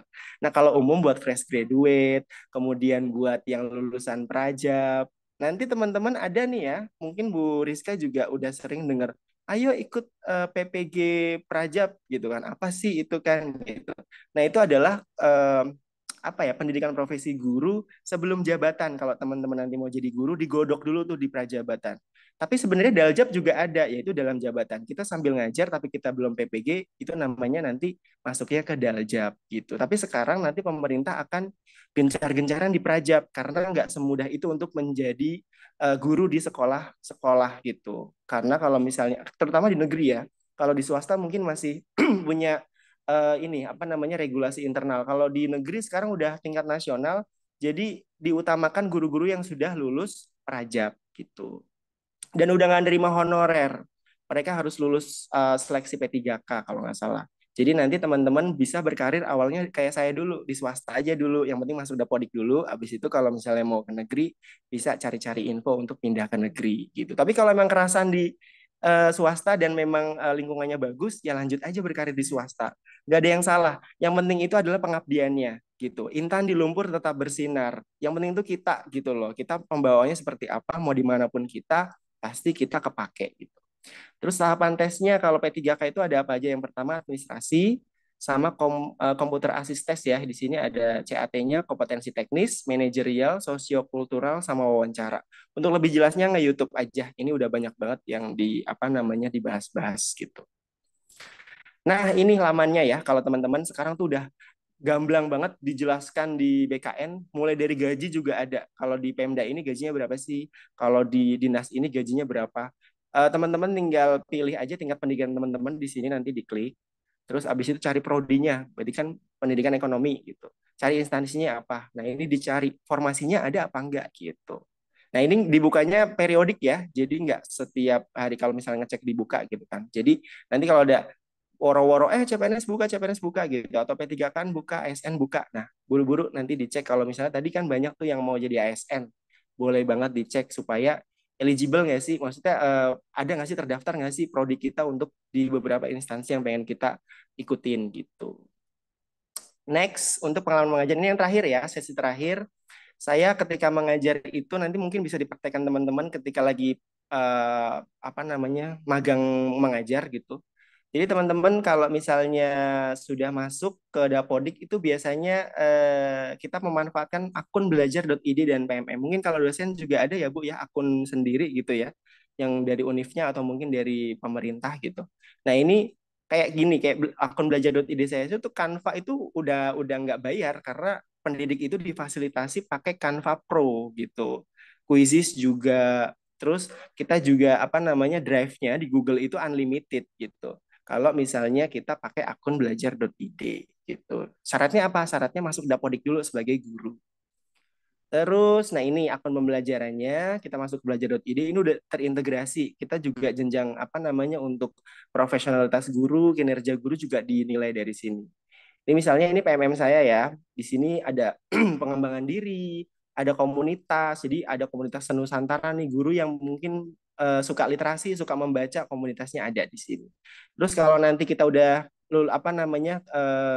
kita udah punya sertifikat untuk lulus kepala sekolah atau mungkin tes kepala sekolah, kita juga bisa nih untuk ikutan seleksi kepala sekolah. Jadi sekarang udah terbuka. Benar-benar kalau yang talentanya bagus udah nggak dari umur ya. Kalau dulu kan umur sekian baru bisa jadi kepala sekolah. Enggak, sekarang 30 tahun, 40 tahun juga udah bisa jadi kepala sekolah. Asal memang kita punya kompetensinya gitu. Pokoknya ini guru sekarang udah dimudahkan banget dengan platform-platform yang memang digalakan sama Pak Nadiem gitu. Karena beliau ini kan memang orangnya teknologi banget ya. Jadi guru-guru alhamdulillah sudah punya medsos khusus guru supaya kita lebih terarah mau kemana nih arah pendidikan kita. Oke, terus manfaatkan nih channel-channel atau mungkin medsos-medsos kita. Saya tuh aktif banget di Instagram nge-share kegiatan pembelajaran saya gitu. Di YouTube juga, kalau di YouTube sesekali ya biasanya kayak model pembelajaran atau mungkin lagi belajar di kelas atau mungkin Zoom-Zoom yang mungkin dilakukan sama anak-anak itu saya share semua. Kalau di Instagram lebih daily activity aja sih. Lagi kelas meeting saya share, lagi ice breaking di kelas saya share. Oh ternyata guru-guru yang dari wilayah lain kayak dari Sulawesi, dari Maluku pada komen nih biasanya. Pak ini gimana Pak cara ice breaking ini gitu-gitu. Nah itu kan bisa kita berkolaborasi dengan guru-guru yang lain gitu. Ini kayak waktu sekarang aja kan saya di Banyuwangi, teman-teman di Jakarta kita bisa berkolaborasi. Nah, terus saya juga bikin podcast. Kan anak-anak sekarang itu ini ya harus difasilitasi. Apa? Saya tuh nggak suka nonton video, saya tuh sukanya dengerin, saya tuh sukanya deep talk, saya tuh sukanya pillow talk gitu sampai pagi kan. Biasanya kan gitu ya anak-anak sekarang. Saya mengakali itu dengan oke, kamu belajar pelajaran bapak buatkan podcast. Kalau sampai nggak di dengerin juga keterlaluan, bapak udah nyiapin semua pembelajaran yang bapak punya gitu kan.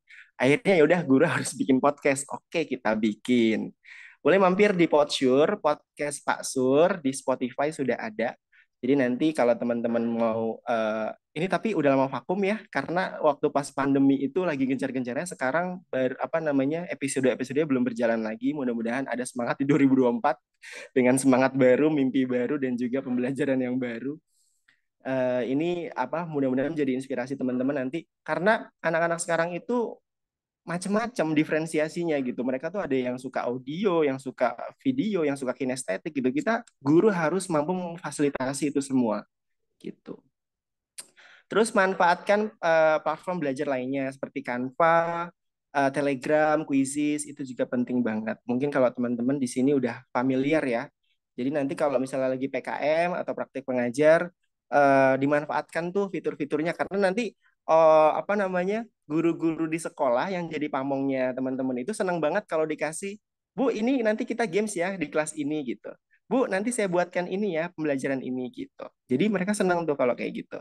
Jadi teman-teman harus bisa lebih kreatif karena biasanya guru-guru pamong itu senang sama yang suka teknologi guru-gurunya karena mereka kadang ada yang kurang gitu untuk teknologinya, apa namanya butuh pembelajaran juga. Jadi kalau teman-teman punya minat di apa namanya teknologi pendidikannya, cocok banget jadi guru di era sekarang. Karena sekarang itu yang dihargai adalah guru-guru yang memang melek teknologi dan mampu untuk beradaptasi dengan teknologi gitu. Oke, terima kasih sharingnya. Ini medsos saya. Kalau mau kita follow-followan boleh. Instagram saya di @paksurur. Terus TikTok juga Pak Surur. Terus YouTube juga Pak Surur juga. Podcast Podsure, podcast Pak Sur. Nah, itu email saya, surur87@guru.smk.belajar.id. Terima kasih. Nanti kita tanya jawab. Saya kembalikan lagi ke Ibu Rizka. Oke, Masya Allah ya, luar biasa sekali Pak Surur atas sharingnya nih lengkap ya Pak, komplit dari pentingnya jadi guru, kontribusi guru, tantangannya, peluang, ya Pak, kompetensi sampai karir dan hal-hal apa aja nih yang sudah Pak Surur lakukan ternyata luar biasa banyak ya. Dan tadi satu statement dari Pak Surur, kita harus bisa memfasilitasi diversiasi dari siswa. Luar biasa itu nggak mudah loh teman-teman. Betul, Diversiasi betul. siswa itu luar biasa kompleks dan tidak apa ya, tidak bisa kita hanya selesaikan dengan satu cara. Tapi Pak Surur sudah berusaha ya menuangkan kreativitasnya, ide-ide kreatif dan bisa alhamdulillah mengcover diferensiasi dari siswa Pak Surur di lapangan. Oke, kayaknya nggak cukup ya teman-teman ya kalau hanya dalam satu sesi ini kayaknya untuk sharing tentang Iya. guru ya. Pengennya tuh saya sharing apa ya banyak gitu sesi-sesinya. Cuman ya kemarin masih sibuk pas rapotan juga tadi baru selesai bagi rapot anak-anak. Besok sudah Iya. libur sampai tanggal 2 Januari. Oke ya, udah akhir tahun ya Pak ya. Dan Iya, tetap dengan Lumi Connect nih Pak ya. betul Oke, betul. baik. Teman-teman mahasiswa, kita masih ada waktu untuk diskusi. Silahkan bagi teman-teman yang penasaran bagaimana tentang guru gitu ya. Guru itu walaupun satu kata, tapi di balik satu kata itu banyak ya hal-hal yang berkaitan dengan itu. Oke. Oke, udah ada yang raise hand nih Banyak Pak sih ya. yang angkat tangan tuh. Ya, ada Reza, Nabil. Saya buka tiga dulu ya. Satu lagi mungkin ada. Ayo mahasiswa harus kritis. Nah, oke, Ya, Indah. oke. Silahkan Reza dari Pendidikan Ekonomi. Silahkan. Di open mic-nya. Perkenal. Oke Bu, makasih Bu Rizka. Reza on cam Perkenalkan. silakan. Itu Bu nggak stabil Bu kalau on cam. Oke, silahkan Reza. Laptop saya kan tahu Bu. Lagi nggak tahu. Saya tahu kok. Apa tadi apa nanya apa ya? Taruh Bu, ponakan saya lagi berantem Bu, sebentar Bu. Saya bilangin dulu. Ya Allah ya Karim. Oke, Reza. Udah Bu, udah saya bilangin. Tadi saya mau nanya untuk jenjang karir guru tuh dari mana sih? Saya kan waktu itu sekolah SMA lumayan sih itu sekolahnya. Saya tahunya tuh ada guru biasa.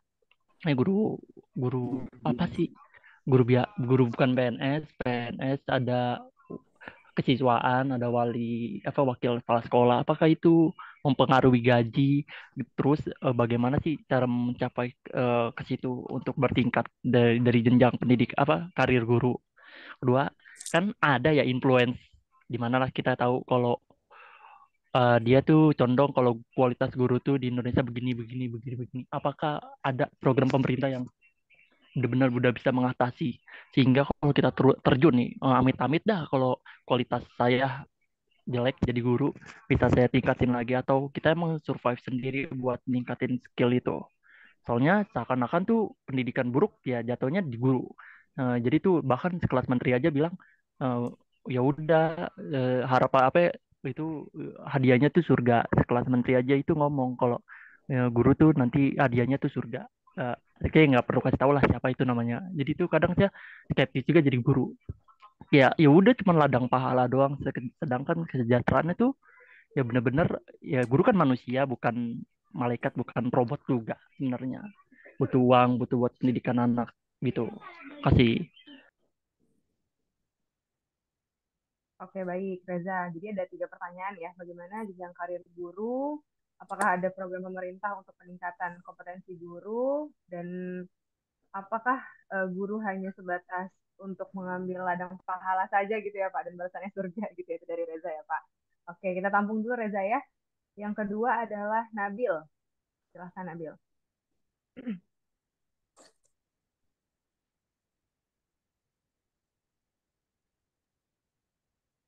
Assalamualaikum, izin bertanya Ibu. Kenalkan nama saya Mustafa Waalaikumsalam. dari Pendidikan Ekonomi Angkatan 22.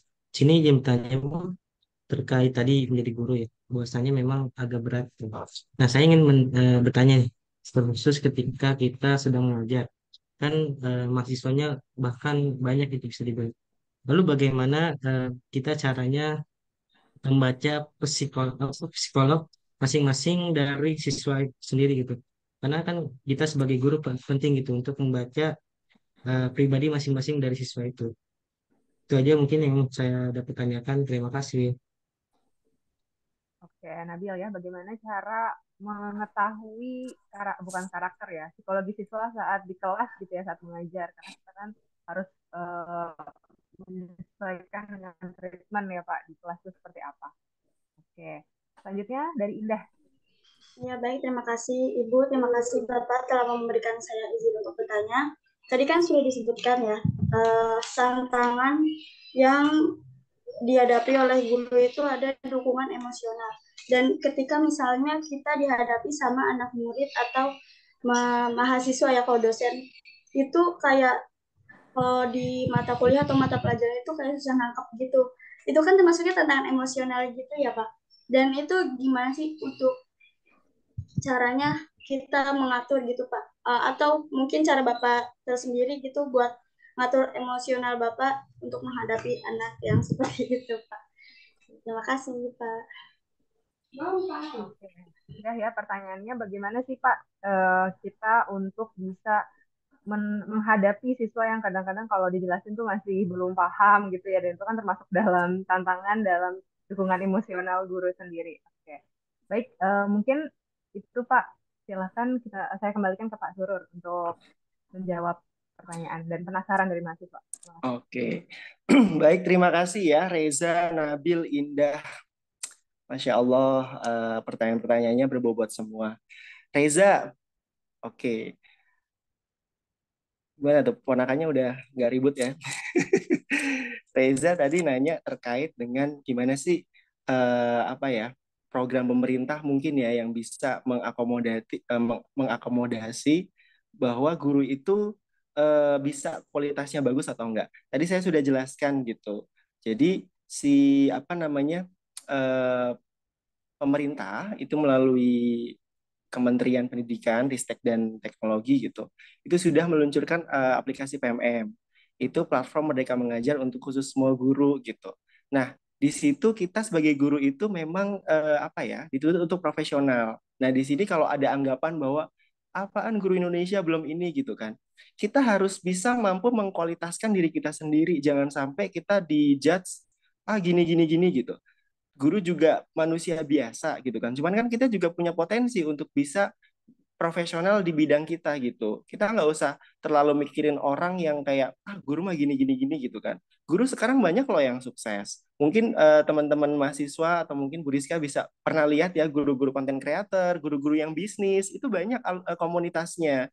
Karena dari YouTube aja kita bisa apa namanya menghasilkan uang gitu. Tapi mengajar itu sebenarnya nggak bisa dibayar gitu loh. Bukan bukan bayaran yang kita tuh sebagai poin utamanya, tapi ada apa ya, kepuasan hati tersendiri, kemudian ada kebahagiaan yang tak ternilai gitu loh. Itu yang sejujurnya, tapi kita harus realistis. Kita juga butuh makan, kita juga butuh hidup gitu kan.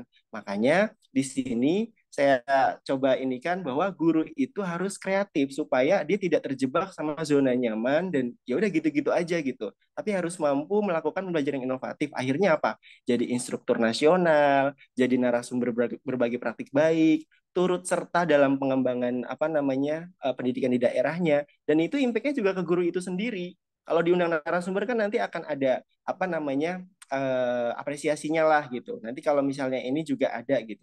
Kalau kreator juga mungkin nanti bisa dimonetisasi gitu YouTube-nya. Kemudian ada juga nanti mungkin dari tawaran-tawaran iklan atau mungkin apa gitu. Itu juga bisa.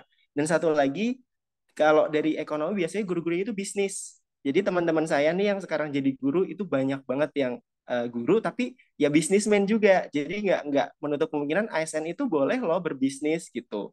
Guru itu juga loh boleh berbisnis. Yang nggak boleh itu guru dagang di sekolahan yang beli muridnya gitu. Kalau jualan online mah boleh. Kalau misalnya kita punya bisnis apa ya sambil kan ngajar itu kan nggak full ya. Maksudnya saya jam 3 udah pulang nih gitu kan. Ya sisanya saya bisa fokus ke bisnis gitu. Asal pekerjaan kita di sekolah juga sudah selesai. Makanya tadi saya udah bilang kan di awal harus work life balance. Artinya kalau kita mengajar itu kan passion. Kalau misalnya kita mau bekerja untuk meningkatkan penghasilan, ya kita bisnis. Habis itu kita bisa senang-senang dengan apa namanya kehidupan mulai dari mungkin sama keluarga kita atau mungkin sama saudara-saudara kita gitu loh. Jadi nggak full kayak guru tuh harus dituntut ini terus ya guru juga manusia biasa gitu. Tapi kalau mau meningkatkan income ya bukan sebenarnya di sekolah tuh bisa. Cuman sekolah itu revenue-nya itu nggak terlalu signifikan. Artinya apa? Ya kita kan meningkatkan kualitas pendidikan. Bukan kita benar-benar marketing harus cari uang di sekolah. Enggak. Jadi kita bisa bisnis gitu. Di luar kita tugasnya sebagai guru. Awalnya tuh emang susah, tapi nanti kalau ketemu ritmenya, insya Allah itu bisa berjalan dengan beriringan gitu. Terus yang tadi Reza juga apa ya menyinggung masalah, saya tuh bingung sama guru-guru saya ada wakasis, ada wakasek gitu kan, ada guru biasa tuh maksudnya gimana ya Reza?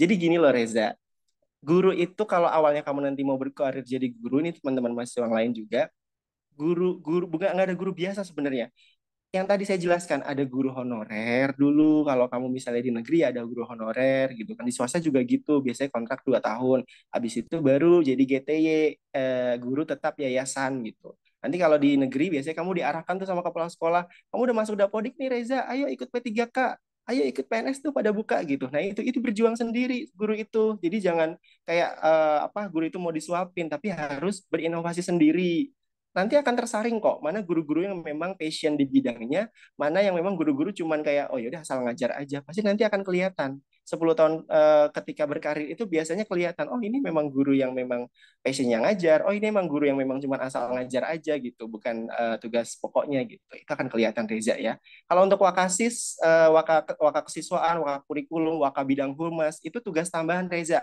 itu juga nanti akan akan diakumulasi pendapatannya. Jadi mereka ketika ada tugas tambahan juga ada revenue-nya yang memang selain gaji ya, nanti akan ada juga gitu dari sekolah biasanya dari dana BOS dan juga nanti ada apresiasi dari pemerintah khusus untuk wakil kepala sekolah, wali kelas juga ada gitu. Jadi semua yang dilakukan guru di sekolah itu enggak maksudnya kalau gurunya biasa aja ya biasa aja pendapatannya tapi kalau misalnya gurunya memang aktif dan memang banyak tugas jabatannya ya itu juga reviewnya semakin banyak gitu. Menjawabnya Reza mudah-mudahan ya.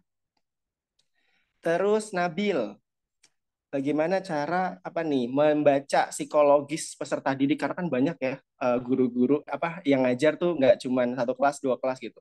Jujur saya ngajar 4 kelas. Jadi saya tuh rombelnya tuh karena pemasaran ya dua masing-masing rombel kelas 10, 11, 12 itu masing-masing dua. Jadi totalnya 6. Saya nggak ngajar di kelas 10, saya ngajar di kelas 11 dan 12. Saya itu nggak harus apa ya gini, Nabil, nggak harus guru itu memperhatikan satu-satu banget detailnya gitu. Yang kelihatan di kelas adalah yang satu, yang paling menonjol biasanya dia paling pinter atau mungkin paling aktif gitu. Jadi biasanya ini nih, Bu Rizka juga tahu ya mungkin kalau di kelas kalau kita kan nggak bisa hafal semua murid gitu. Tapi kita bisa mengamati, oh ini nih, atau mungkin PJ-nya juga kita bisa tahu gitu kan karena setiap hari interaksi gitu kan kalau ada pelajaran kita. Jadi yang paling saya amalkan biasanya atau mungkin lakukan ketika menganalisis psikologis anak-anak, pendekatan interpersonal aja. Kayak lagi kelas meeting gitu kan. Wah, mana nih yang aktif olahraga gitu kan. Wah, ini anak ini, anak ini. Mana nih yang kalau pensi nyumbang tari, nyumbang lagu. Ya disinggung-singgung aja nanti di kelas gitu kan. Kamu gitu. Kamu suka nari ya, kamu suka. Mereka tuh suka ketika disanjung apa yang mereka mampu gitu kan. Jadi kamu nggak usah takut anak itu tuh nggak bisa di pelajaran kita. Siapa tahu memang dia bakatnya di pelajaran yang lain gitu. Makanya saya selalu koordinasi ke teman-teman matpel lain gitu. Si ini di mana sih kalau di apa namanya di pelajaran apa namanya Bapak gitu kan. Ini sih gimana sih kalau di pelajaran Ibu? Kok di pelajaran saya dia gini ya gitu kan. Nah, itu konsultasi. Oh, ternyata dia di pelajaran saya biasa aja, di pelajaran yang lain tuh wow, dia seneng gitu. Ada yang suka bahasa Indonesia, suka bikin puisi, ya udah sanjung aja karena kita nggak bisa menuntut murid itu bisa semua mata pelajaran. Sama seperti guru kan cuma satu bidang mata pelajaran aja, atau dosen kan satu bidang mata pelajaran. Mungkin kalau beda mata pelajaran atau mungkin mata kuliah ya nggak terlalu jauh gitu loh rumpunnya gitu kan. Jadi gitu ya, Nabil, kita harus pendekatan psikologisnya itu interpersonal aja. Jadi hal-hal yang mungkin disukai murid itu kita harus peka ya, karena guru itu emang harus orang yang paling peka supaya muridnya itu respect gitu. Kalau kita masuk-masuk aja tiba-tiba langsung, ayo buka halaman sekian, ayo PPT-nya dikumpulin, ayo mana nih yang presentasi gitu. Kan nggak lucu dong, mereka tuh belum distabilin dulu sosial emosionalnya. Harus masuk, Assalamualaikum, halo ketemu lagi sama Bapak gitu. Siapa nih yang lagi cinlok? Siapa sih yang lagi ini, apa namanya sedih, yang lagi galau siapa gitu. Lagu kalian minggu ini tuh apa sih yang diputar di Spotify? Gitu-gitu. Jadi mereka merasa, wah Bapak peduli ya sama apa yang kita lakukan, Bapak peduli perasaan kita. Terus saya absen itu selalu nanya bukan, ini mana gitu kan. Tapi kodenya adalah misalnya hari ini kodenya kamu udah sarapan apa belum gitu. Kalau kamu udah, kamu jawab udah. Kalau belum, kamu jawab belum. Terus kenapa kalau belum gitu. Terus kadang juga saya absen tuh nggak cuman sekedar hadir gitu, tapi menjawab warna favorit, makanan favorit, atau mungkin hal-hal yang apa namanya positif yang sudah dilakukan hari ini tuh apa. Terakhir terakhir bilang terima kasih tuh sama siapa sih gitu. Itu absen saya tuh bervariatif. Pokoknya anak-anak yang sudah saya ajarkan di kelas tuh udah tahu kalau Bapak Surur kalau ngabsen tuh pasti ada keywordnya. Keyword hari ini makanan favorit ya. Keyword hari ini minuman favorit ya. Jadi anak-anak tuh merasa apa ya makanan favorit saya gitu-gitu. Jadi nggak cuma sekedar Natasha hadir gitu. Natasha pisang goreng Pak. Natasha nasi uduk Pak gitu-gitu. Jadi itu membuat anak-anak itu merasa diperhatikan karena nggak semua anak-anak itu di rumah itu bahagia. Saya pernah menemukan ini shock kultur saya ya di Banyuwangi yang saya tuh sampai nangis banget. Anak ini di kelas 11 itu kok nggak masuk-masuk. Saya sebagai wali kelas, saya kan home visit. Akhirnya saya ini berminggu apa namanya berhari-hari kenapa nggak masuk gitu. Akhirnya saya ke sana, saya sama guru BK gitu. Ternyata anak itu mau dinikahkan paksa sama orang tuanya. Nangis dong jadi wali kelas. Terus saya dialog tuh sama orang tuanya. Ternyata orang tuanya punya hutang gitu sama orang yang mau dinikahkan sama anaknya. Ini kayak zaman Siti Nurbaya ya. Dan itu ternyata real. Saya tuh sampai anaknya tuh sampai nemuin saya, Pak, tolong saya mau sekolah. Saya mau kembali ke sekolah sama teman-teman. Saya nggak mau menikah gitu. Tapi guru itu kan hanya sebatas orang yang bertanggung jawab di sekolah, yang lebih bertanggung jawab itu orang tuanya gitu kan. Akhirnya saya dialog sama orang tuanya tapi nggak bisa karena saya juga pendatang dari Jakarta, takutnya kan dibawain golok ya, ini apaan sih anak-anak gua, ngapain lo urus apa ikut campur gitu kan. Akhirnya ya udah saya bilang ke dia, nggak apa-apa kamu turutin dulu pernikahan ini daripada kamu apa namanya melukai hati orang tuamu gitu kan. Tapi kamu nanti sekolah ya lanjut ya nak ya, kamu pakai C ya nggak apa-apa kalau ini bapak dampingi gitu kan. Saya sampai nangis bilang kayak gitu. Terus anak itu nggak apa-apa ya Pak kalau saya nikah. Nggak apa-apa, yang penting kamu komunikasi sama suami kamu gitu kan. Supaya nanti dia juga ngerti. Nanti Bapak juga ngomong dia sama suami kamu gitu. Ya udah akhirnya pernikahan itu terjadi. Sekarang anaknya sudah lulus paket C gitu. Jadi dia juga alhamdulillah sudah lahiran juga. Jadi hal-hal seperti itu harus dikomunikasikan. Nah, kita di dunia pendidikan nggak segampang itu untuk apa namanya menemukan solusi atau mungkin masalahnya yang sepele-sepele tapi rumit-rumit itu banyak banget. Ada yang tiba-tiba menghilang, tiba-tiba dibawa kabur pacarnya, ada yang tiba-tiba nggak balik-balik ke rumah, ternyata ada masalah sama keluarganya, ada yang broken home, pokoknya keluarganya itu banyak yang nggak cemara gitu. Jadi kita sebagai guru tuh sebagai rumah kedua mereka di sekolah ya harus memfasilitasi mereka supaya mereka lebih bahagia di sekolah daripada di rumah gitu. Itu tantangannya ya Nabil ya. Terkait psikologis anak karena psikologis anak ini benar-benar sumpah guru itu dimainin perasaannya sama anak-anak. Ada yang tiba-tiba bete di kelas, ada yang tiba-tiba ngamuk-ngamuk nggak jelas. Sumpah ini benar-benar apa ya tantangan buat guru supaya kita lebih awal-awal saya setahun 2 tahun ngajar itu suka apa ya suka marah sendiri apaan sih ini anak kok kayak gini gitu tapi ternyata setelah 5 tahun berjalan oh dia cuma butuh ini oh dia butuh perhatian ini coba tanya coba di WA nak kamu tadi kenapa nak tadi bapak lihat kamu cemberut kamu kenapa nak ceritalah sama bapak akhirnya besoknya dia ke meja saya Pak maaf ya saya kemarin gini-gini nggak ngerjain tugas bapak saya gini-gini ketemu solusinya jadi kita nggak harus marah-marah kayak kamu nggak ngerjain tugas saya gini-gini. Enggak, pembelajaran enggak sebatas itu. Pembelajaran itu luas. Jadi psikologis anak itu juga harus dipikirkan. Kita enggak harus menuntut kamu harus bisa ya di pelajaran saya enggak. Mungkin kalau mahasiswa mungkin beda ya pendekatannya. Tapi kalau siswa itu yang penting mereka nyaman dulu di sekolah, baru nanti kita masuk ke pembelajaran gitu. Mudah-mudahan menjawab ya Nabil ya, mudah-mudahan ya. Terus kemudian yang terakhir Indah. Ini sebenarnya setali tiga uang tadi sama si Nabil ya. Tantangan emosional untuk mengatur apa nih namanya tapi bisa mengatur ya. Jadi si tadi Indah bilang kalau misalnya kita tantangannya tadi ya emosional murid mungkin labil berubah-ubah apa segala macam gitu kan. Gini Indah ya, kita nggak apa-apa. Guru itu nggak harus perfect di mata siswa kok. Bahkan mungkin saya juga sadar mungkin ada juga yang nggak suka sama saya. Tapi kan kita nggak bisa ngontrol perasaan dan apa namanya pikiran orang lain. Yang bisa kita kontrol adalah tindakan dia.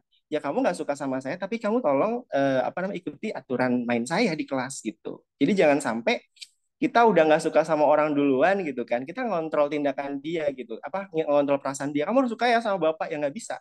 Kamu harus ini ya, apa namanya, dengerin kata-kata bapak, terus kamu harus benar-benar menjalankan. Kita nggak bisa ngontrol apa yang nggak bisa kita kontrol gitu loh. Jadi kita bisa mengatur tindakan dia otomatis dia udah ngerjakan pekerjaan kita apa namanya dari kita aja itu udah syukur banget gitu kan kita nggak bisa kayak maksain dia untuk tetap stay gitu kan tetap untuk bisa belajar dengan tenang gitu kan nggak bisa yang kita bisa kontrol adalah tindakannya dia gitu kalau misalnya untuk perasaan untuk pikirannya dia kita nggak bisa kontrol gitu jadi guru itu banyak legowonya jangan dibawa baper wes kalau misalnya nemuin anak-anak yang ini ya kita jangan nangis di pojokan gitu kan sebagai guru yang ngapain kan masih banyak loh murid-murid yang suka sama kita nggak cuman kita bertumpu sama satu siswa aja gitu loh jadi jangan sampai satu mood guru apa murid mempengaruhi mood guru seharian kita nggak itu namanya nggak profesional kita harus mampu menyaring memilah dan mengolah apa ya namanya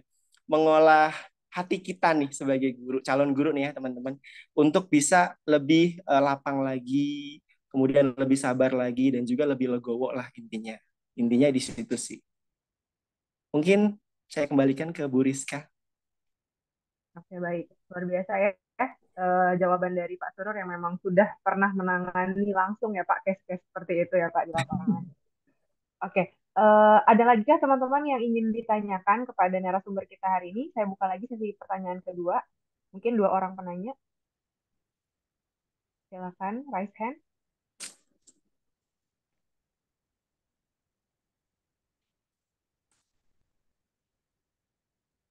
Ada? Oke, boleh saya tanya dulu nggak Bu Rizka? Mungkin malu-malu nih. Teman-teman ada yang pernah ngajar bimbel atau mungkin kuliah sambil ngajar gitu? Ada nggak sih? Ada nggak yang kuliah nih tapi sambil ke ruang guru nih kalau pulang kuliah ngajar atau mungkin ngajar di bimbel gitu-gitu. Ada nggak nih? Halo? Saya Pak, tapi ngajarnya anak TK gitu. Oh TK, apa? Bimba, PAUD, atau TK biasa gitu Pak, TK yayasan. biasa? Berarti itu kamu ngajarnya Indah sepulang apa namanya nggak rutin ya? Apa menyesuaikan jadwal kuliah? Pas hari liburan doang Pak. Loh, TK hari libur masuk kah? Jadi tuh saya kayak ngajarnya sebisa saya gitu. Itu juga kayak teman mama saya. Jadinya saya ngajar bantuin gitu.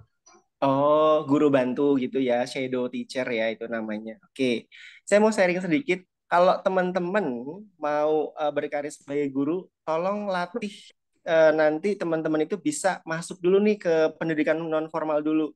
Saya itu dulu kuliah itu juga sambil ngajar gitu. Saya ngajar di MI Istiqlal, ngajar les bahasa Inggris, ngajar bahasa Indonesia mereka, persiapan UN. Dulu kan masih ada UN ya. Kalau sekarang mungkin apa namanya AKM ya, AKM sekarang gitu. Nah, itu nanti bisa tuh kalau misalnya mau berkarir sebagai guru dilatih dulu dari bimbel-bimbel gitu kan. Atau mungkin kalau ada yang ikut komunitas pendidikan di BEMUN gitu kan. Itu ada yang namanya duta pendidikan gitu, Komdevnya gitu kan. Itu juga bisa tuh community development-nya bisa mengajak kita untuk bisa menjadi guru-guru untuk anak-anak marginal gitu. Biasanya itu ada. Dulu saya ikut juga kok di community development-nya UNJ. Mungkin kalau sekarang masih ada di bagian seksi pendidikannya gitu kalau nggak salah di BEMUN. Jadi teman-teman silahkan kalau misalnya ini atau mungkin di FE di BEM FE UNJ di bagian advokasi atau mungkin di bagian apa ada pasti yang ini. Kalau misalnya kalian dapat matkul seni apa namanya sosial budaya dasar kalau nggak salah itu juga ada kita apa namanya ke sekolah-sekolah yang terpinggirkan atau mungkin ke komunitas-komunitas yang apa ya, yang underground gitu. Itu juga bisa tuh untuk melatih kita supaya sosial emosional kita terbentuk bahwa ternyata keberagaman murid, keberagaman sosial emosional itu memang dilatih. Nggak ujuk-ujuk kita tahu-tahu kita bisa nih menyelesaikan suatu masalah, enggak. Jadi jangan sampai kita jadi guru nanti yang minim pengalaman untuk bisa menyelesaikan sebuah permasalahan dari peserta didik. Dan kalau misalnya memang kita case-nya belum pernah nemuin, kita bisa banget loh berkolaborasi sama guru lain. Saya tuh sering banget ngerecokin guru BK. Tolong dong ini Kak, karena kan saya laki-laki ya. Kalau misalnya perempuan itu kan agak sensitif. Saya kan nggak mungkin kan. Kalau guru yang perempuan kan bisa memeluk atau mungkin memberikan apa namanya sedikit pelindungan. Kalau guru laki-laki ke guru, karena saya di SMK ya muridnya sudah akil balik semua, ya kan nggak bisa kita apa namanya kayak seperti ayah dan anak kan nggak bisa, butuh apa namanya pembimbing juga dari guru-guru yang satu gender gitu untuk bisa menenangkan gitu. Saya hanya bisa untuk nggak apa-apa keluarin kenapa nangis atau segala macam gitu. Saya hanya bisa untuk mengcoaching supaya anak itu bisa nyaman untuk cerita gitu kan. Tapi kalau untuk udah kontak fisik ya nggak boleh gitu. Karena itu ada etika-etika profesi kita di guru. Jangan sampai itu nanti apa ya menjadi bumerang kita. Karena guru itu kan mungkin dosen juga ada etikanya kan sama mahasiswa seperti apa, sama siswa seperti apa gitu. Kalau beda gender seperti apa gitu. Jadi nanti kalian akan banyaklah belajar terkait itu. Kalau udah dapat landasan pendidikan, udah dapat pengantar ilmu pendidikan, perencanaan pembelajaran, terus kajian kurikulum itu juga nanti bisa apa namanya terlintas di situ gitu. Oke, baik. Terima kasih Pak Surur atas tambahan informasinya ya mengenai bagaimana kita tadi untuk menangani siswa dan juga bagaimana sih treatment-treatment yang pas dan bagaimana wadah yang tepat untuk kita memulai karir kita dari universitas ternyata juga sudah ada wadahnya ya Pak ya. Dan itu bisa salah satu menjadi pengalaman juga ya khususnya sebagai mahasiswa pendidikan yang ingin terjun langsung gitu tapi belum lulus gitu kan. Nah, sebenarnya bisa ada wadahnya di kampus. Iya. Oke, ada lagi kan teman-teman yang ingin ditanyakan kepada Pak Surur? Jarang-jarang loh ini ada sesi seperti ini. Oke. Sudah tidak ada nih Pak sepertinya ya, sudah terjawab berarti penasarannya dari paparan materi yang telah disampaikan dan juga mungkin sudah terwakilkan oleh pertanyaan teman-teman. Hmm. Oke, baik teman-teman. Mungkin sebelum kita akhiri sesi di Alumni Connect ini, saya ingin menyampaikan beberapa hal dari rangkuman ya, tadi yang Pak Surut sudah sampaikan. Kalau rangkuman tuh agak berat ya Pak sebenarnya. Oke, mungkin apa ya beberapa ulasan ya. Jadi sebetulnya teman-teman guru itu luar biasa ya, itu kata yang paling tepat ya. Karena kenapa luar biasa? Karena guru itu tidak hanya berperan sebagai pendidik dan pengajar, tapi ada kalanya guru juga berperan sebagai orang tua, bahkan juga sebagai psikolog untuk siswa dan bahkan untuk dirinya sendiri. Seperti itu. Dan ada beberapa kutipan yang tadi saya peroleh dari sharing kita hari ini kepada dari Pak Surur. Yang pertama adalah kita harus bisa mengkualitaskan diri kita sendiri dengan dukungan yang ada dari lingkungan kita. Guru adalah insan yang harus kreatif dengan bisa menyesuaikan dengan perkembangan zaman seperti membuat konten dan bisnis kreatif. Dan jangan lupa untuk harus tetap work-life balance. Dan yang terakhir adalah insan di lumpur akan tetap bersinar. Jadi yang penting itu adalah pengabdiannya. Ya itu ya yang tadi saya dapatkan dari ulasan dan sharing kita bersama Pak Surur. Terima kasih Pak Surur atas waktunya. Dan saya rasa untuk berbincang tentang guru tidak hanya cukup dari satu sesi saja. Insya Allah nanti kita akan terus sambung silaturahmi kita ya Pak. Yang mungkin kita bisa bersinergi dalam acara lain, tidak hanya dari Alumni Connect. Mungkin nanti Pak dalam PPG Prajabatan ya Pak. Kebetulan juga saya megang PPG Prajabatan di Prodi Pemasaran. Nanti bisa sharing-sharing ya Pak. Bagaimana Boleh, nanti boleh, Bu. SDM-nya di Guru Pamong gitu ya Pak ya. Di Iya, Daljet iya, terutama. bisa, Bu. Ya, Bu, boleh mungkin saya closing statement, boleh ya? ya silakan Bapak. Oke. Intinya ya, teman-teman mahasiswa semuanya, kami berharap ya guru-guru itu bisa mendapatkan kualitas apa ya SDM kualitas yang memang layak untuk menjadi guru dan mengemban amanah tanggung jawab negara besar ini gitu. Karena jadi guru itu adalah sebuah amanah. Kita juga nggak mau yang ecek-ecek yang biasa aja gitu. Tapi harus guru-guru atau mahasiswa yang memang punya semangat untuk belajar tinggi gitu kan. Meskipun kami juga masih dalam proses pembelajaran, tapi ayo kita satukan suara supaya pendidikan kita itu jauh lebih baik. Tadi kan sudah dijelaskan ya sama beberapa penanya karena ada yang skeptis gitu kalau sama pendidikan kita tuh lebih apa ya nggak beres gitu apa segala macam. Tapi satu quotes dari saya bahwa kita lebih baik menyalakan lilin daripada memaki kegelapan. Artinya apa? Ya kalau udah gelap ya ngapain kita maki-maki? Ya nyalain lilin aja gitu. Kita bisa jadi lilin-lilin kehidupan orang-orang banyak kok dengan kita jadi guru gitu. Kalau menurut saya sih ya, mumpung nih belum apa namanya tadi yang masih banyak ragu-ragu, ayo nggak ada salahnya kok mencoba gitu kan. Kalau kalian dirasa memang nyaman gitu kan, dirasa mau apa namanya passion kalian di guru ya silakan. Karena menurut saya jika pengalaman adalah guru terbaik, maka menjadi guru adalah pengalaman terbaik. Terima kasih. Oke, luar biasa Pak Surur ya. Banyak nih quotes-nya yang dikutip hari ini. Oke, itu tadi teman-teman ya paparan mengenai Alumni Connect hari ini, terutama pembahasannya bagaimana menjadi guru yang notabene kita adalah kampus pendidikan dan kita adalah mahasiswa juga di jurusan pendidikan ya.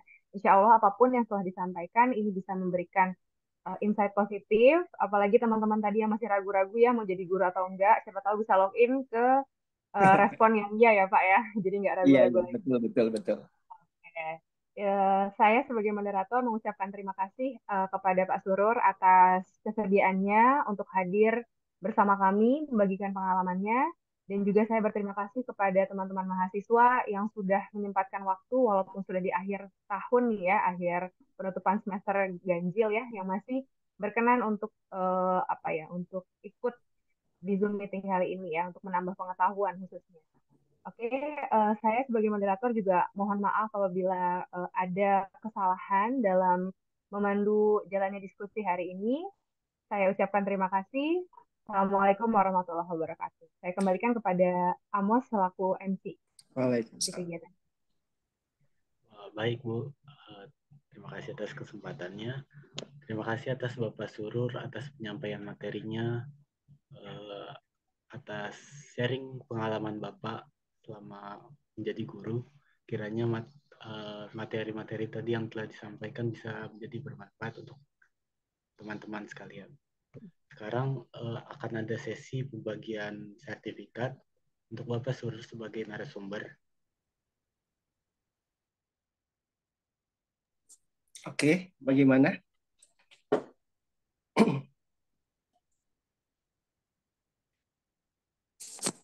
Apa sudah terlihat Bapak? Masih loading sebentar. Oke. Ya, sudah. Saya akan foto ya Pak. 1, 2, 3.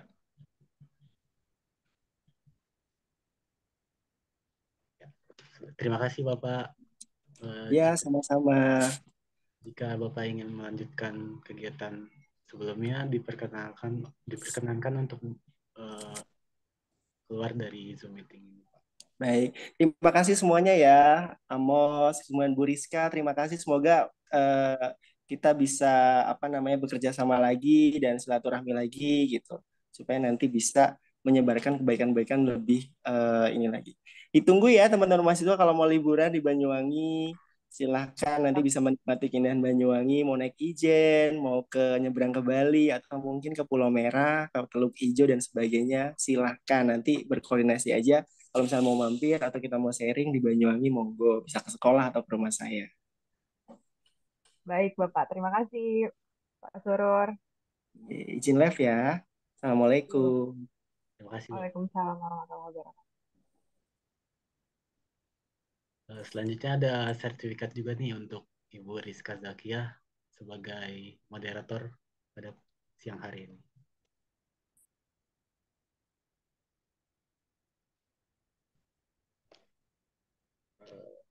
Akan saya foto ya, Bu.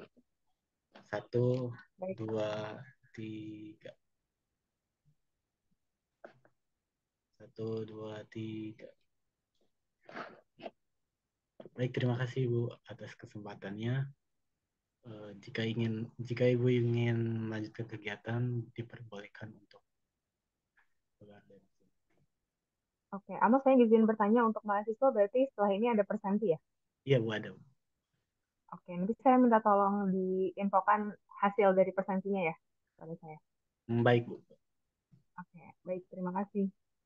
Terima kasih untuk teman-teman mahasiswa kelas pendidikan ekonomi, kelas PAP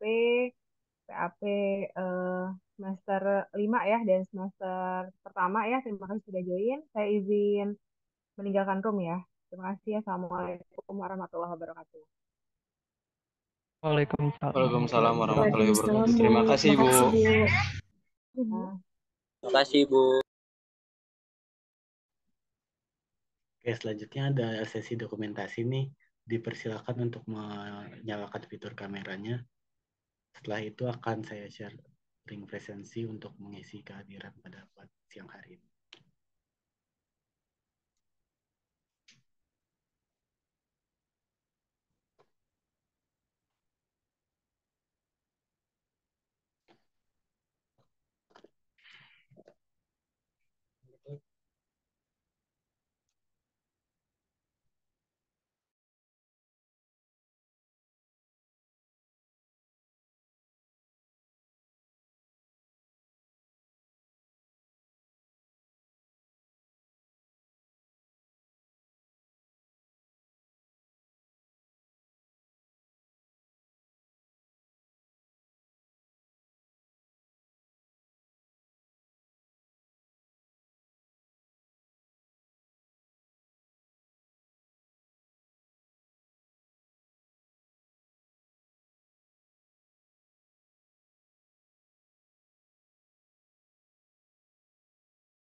Baik, akan saya foto.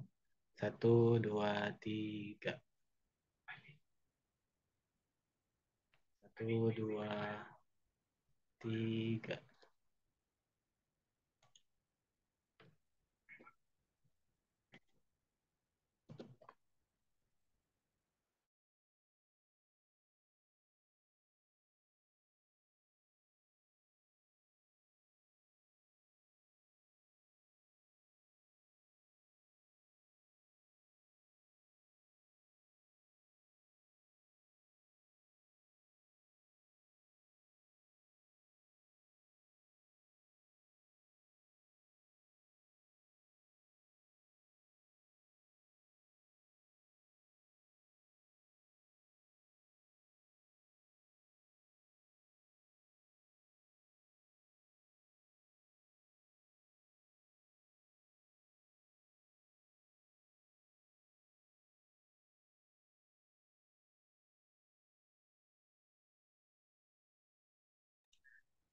itu ya link absennya sudah dikasih di chat.